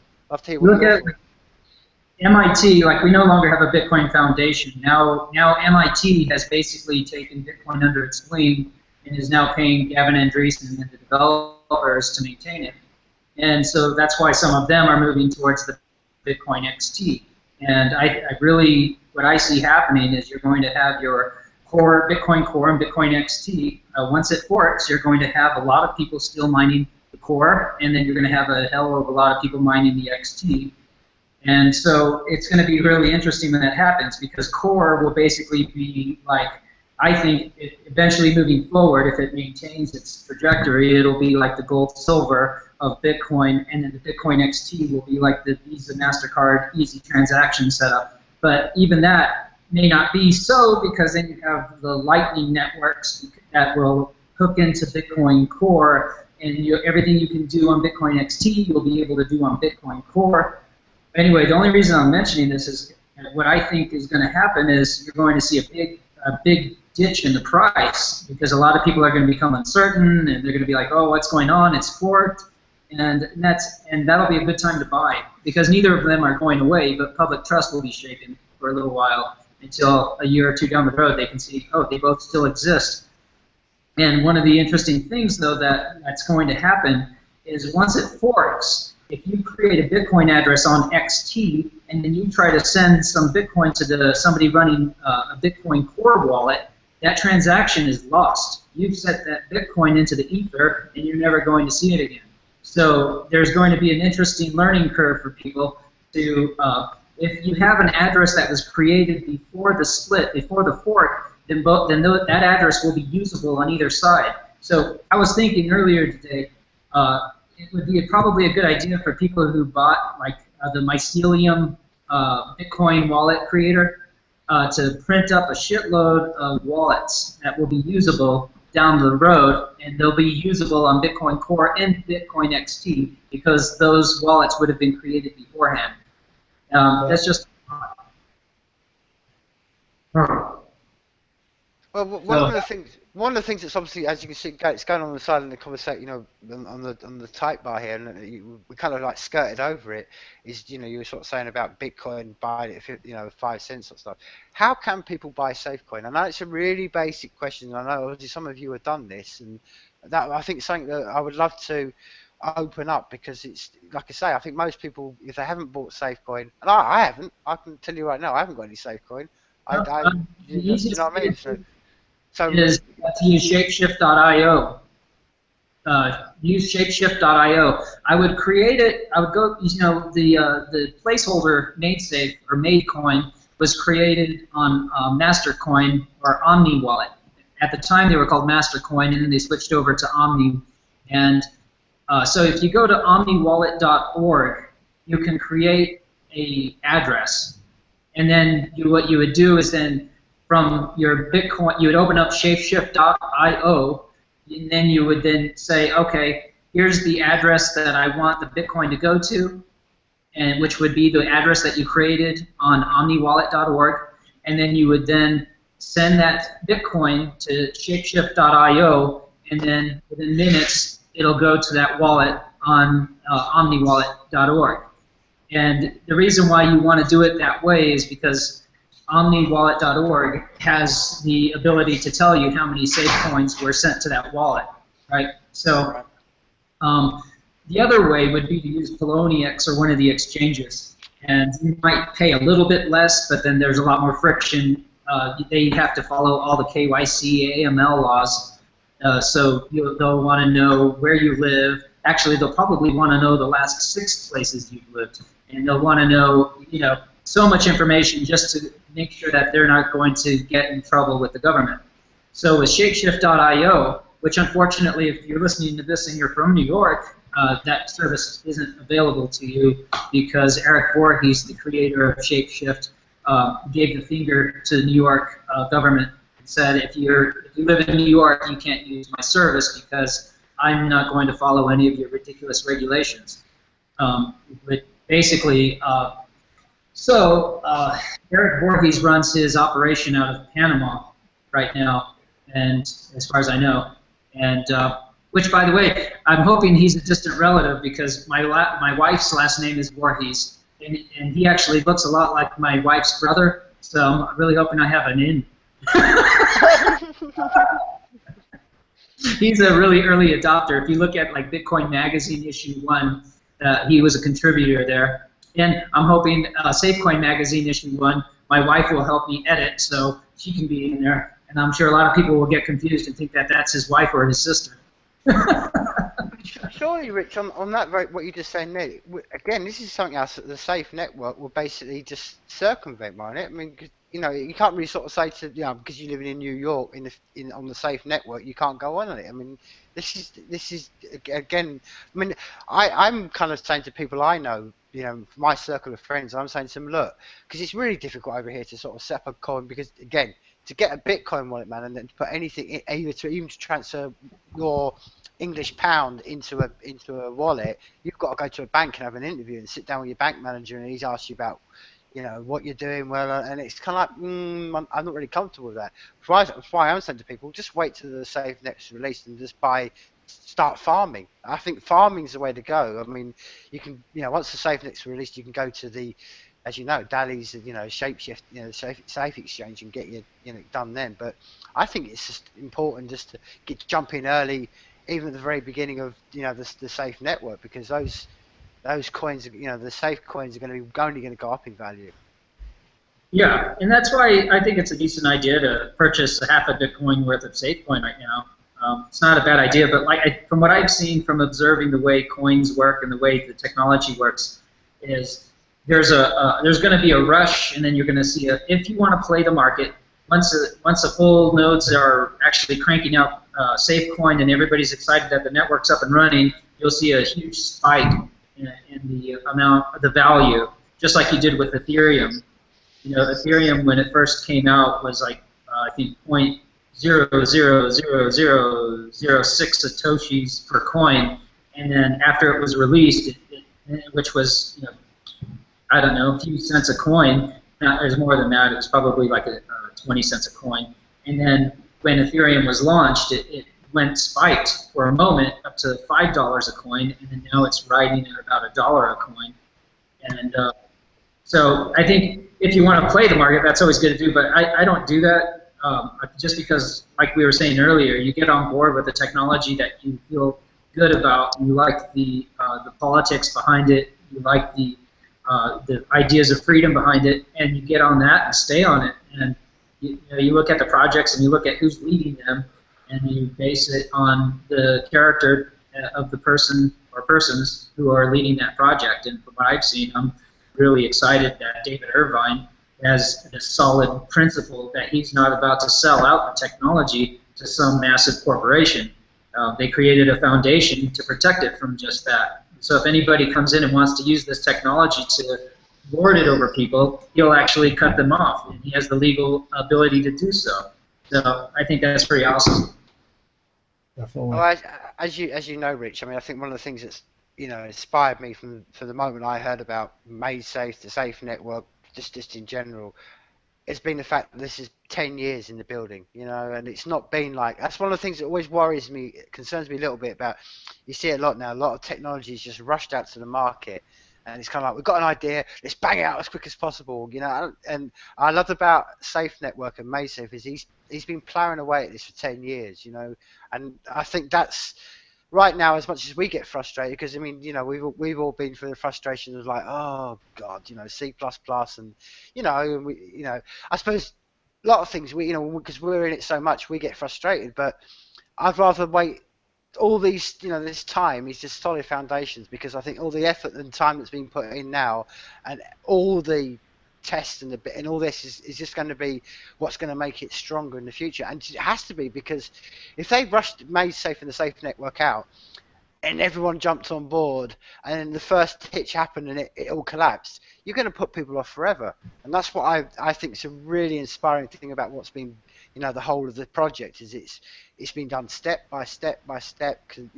Every time is, test it, send the hackers in, try to break it down, I'm glad you said that, because if somebody wanted to go buy SafeCoin and they did that, I would highly recommend that they keep that SafeCoin or the made coin, the placeholder token, keep that and don't put it on the Safe Network as soon as you can. Wait for the Safe Network to work out its bugs and work out all the kinks before you import it.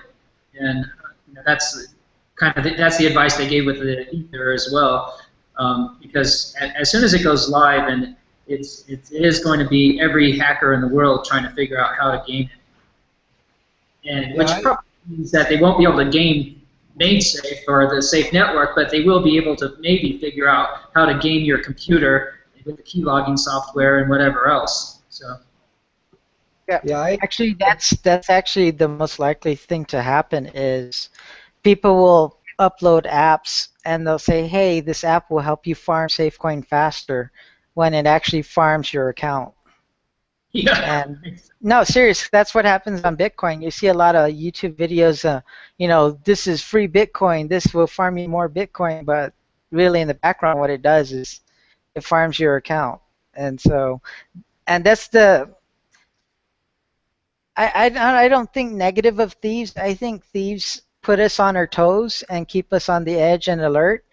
So I see them as being useful in that sense. I'm not advocating thievery, but I'm looking at it that's how they operate, is they look for the easiest way. If he's going to go steal a car, he's going to look for the car that has the keys inside, that's unlocked. He's not going to go out of his way to break into an electronic car that has LoJack and all these securities. So these will normally go after the easiest route, and I think that's the first thing that will happen is they'll start advertising some SafeCoin app saying that it'll increase your farming 100% or something like that, some kind of gimmick. So that's just something to be aware of for the community, and we have a strong community, so we're definitely going to watch out for each other. So good point. the bulk of my savings I'm putting in cold storage, never touch the network, and those private keys. And then I keep some in an Omni wallet just for testing and stuff. If I lose it tomorrow, it's not a big deal. And I'll just keep the bulk of it stored for a long time, and just a small amount of the made token right now to kind of experiment with it and figure out the best way to make that transition onto the safe network. Yeah, I'm definitely going to experiment with it. That's what I do.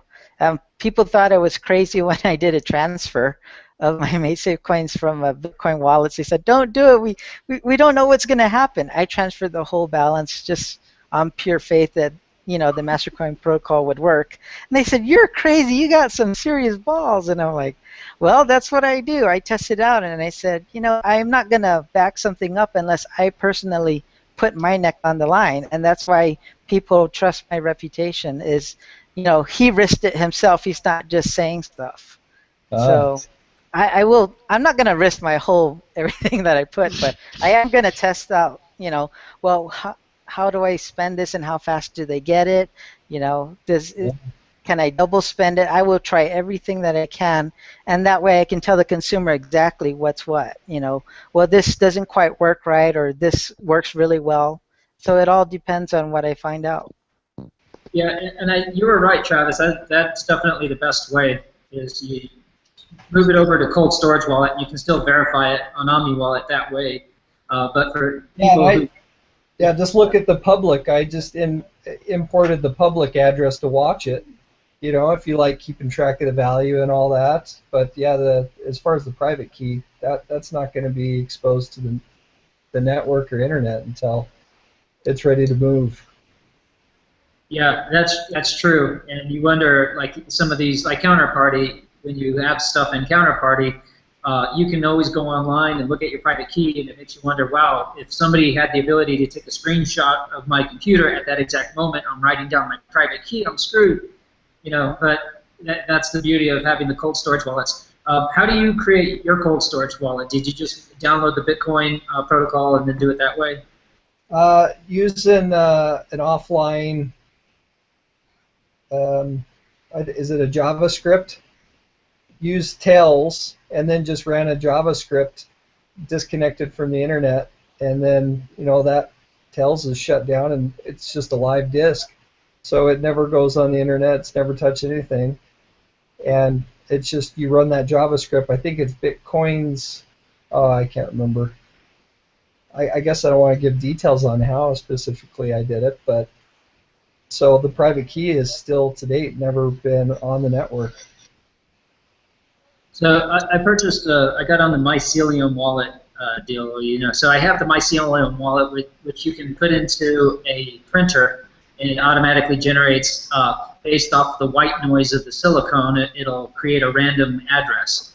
And so, but I haven't used it yet because I'm waiting to get a printer that doesn't have Wi-Fi on it, because I'm afraid if I use it with Wi-Fi, maybe there's something in there that will automatically send something out. I'm being extra paranoid about it, but then at the same time, why should I be, since I'm actually using an Omni wallet? It's kind of silly.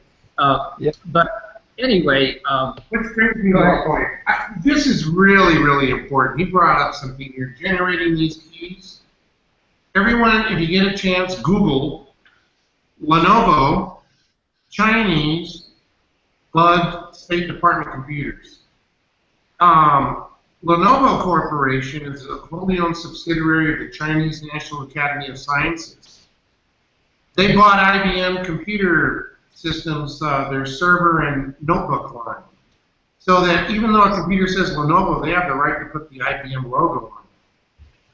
All of their computer systems have very large-scale integrated chips that have rogue built-in operating routines, like keyloggers, the ability to capture hashes and cats, and all kinds of encryption information, and like ET4 So a lot of computer systems that are manufactured in Taiwan, Singapore, and China actually already have chipsets on the motherboards that are allowing them to basically view everything that's taking place.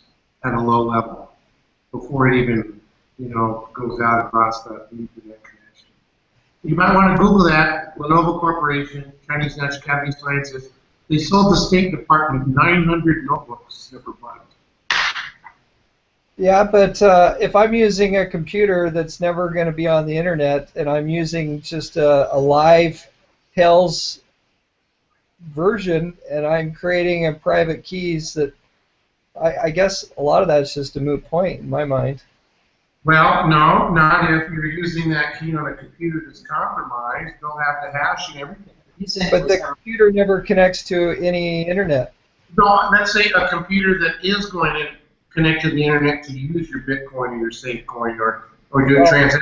You do a transaction, don't you have to be on the internet? No, actually the way, yeah, I'll let you explain how that works, but basically you can create a Bitcoin wallet.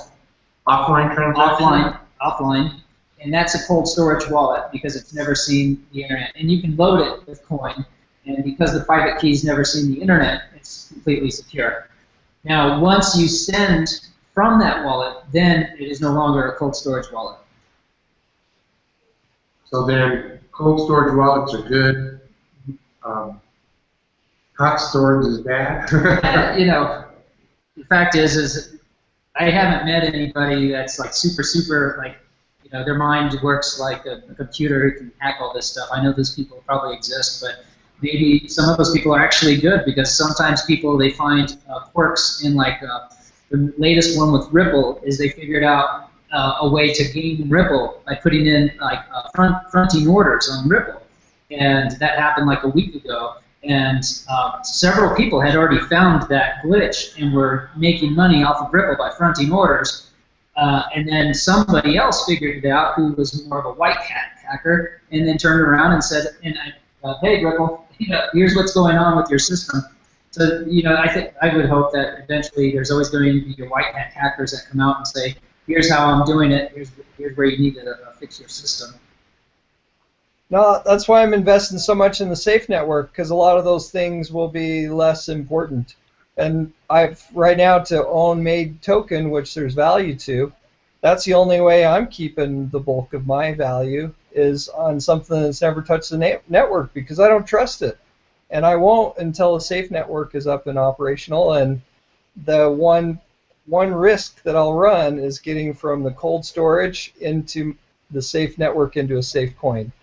And I'm hoping that the path to get to that point will be much clearer by the time we're there. So we're going to meet in Vegas in January for NetWorld Interop. They just happened to have the Adult Video Award and the Consumer Time. I just thought I'd throw that in. Bait and switch.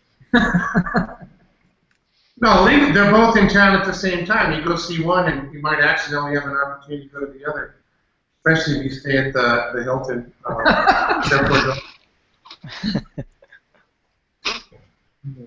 Never mind. Comic relief. Well, David, I can't wait for the video tutorial on how to get my cold storage private keys into SafeCoin safely. Yeah, I can work on that. I'm going to have to take off, but I wanted to leave everyone with something. Apple's come out with some new gear here recently, and but this is kind of top secret. Understand that they're building their first car, but they're having a tremendous difficulty doing it without Windows. You all have a good evening.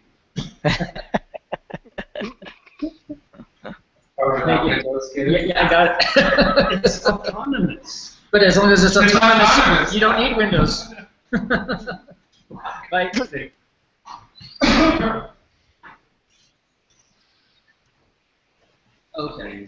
All right. Let me.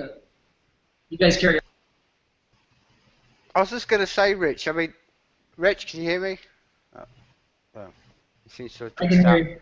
I was just going to say to him, Rich, is there anything particular, areas? I mean, I know this is obviously linking up with your meetup. Is there any areas that we haven't discussed you'd like to discuss, or is there anything? I was so happy with discussed. I I do want to, and this is probably for a later hangout, but discuss more about how to go about with this SafeCoin magazine, how to put it out there to other contributors.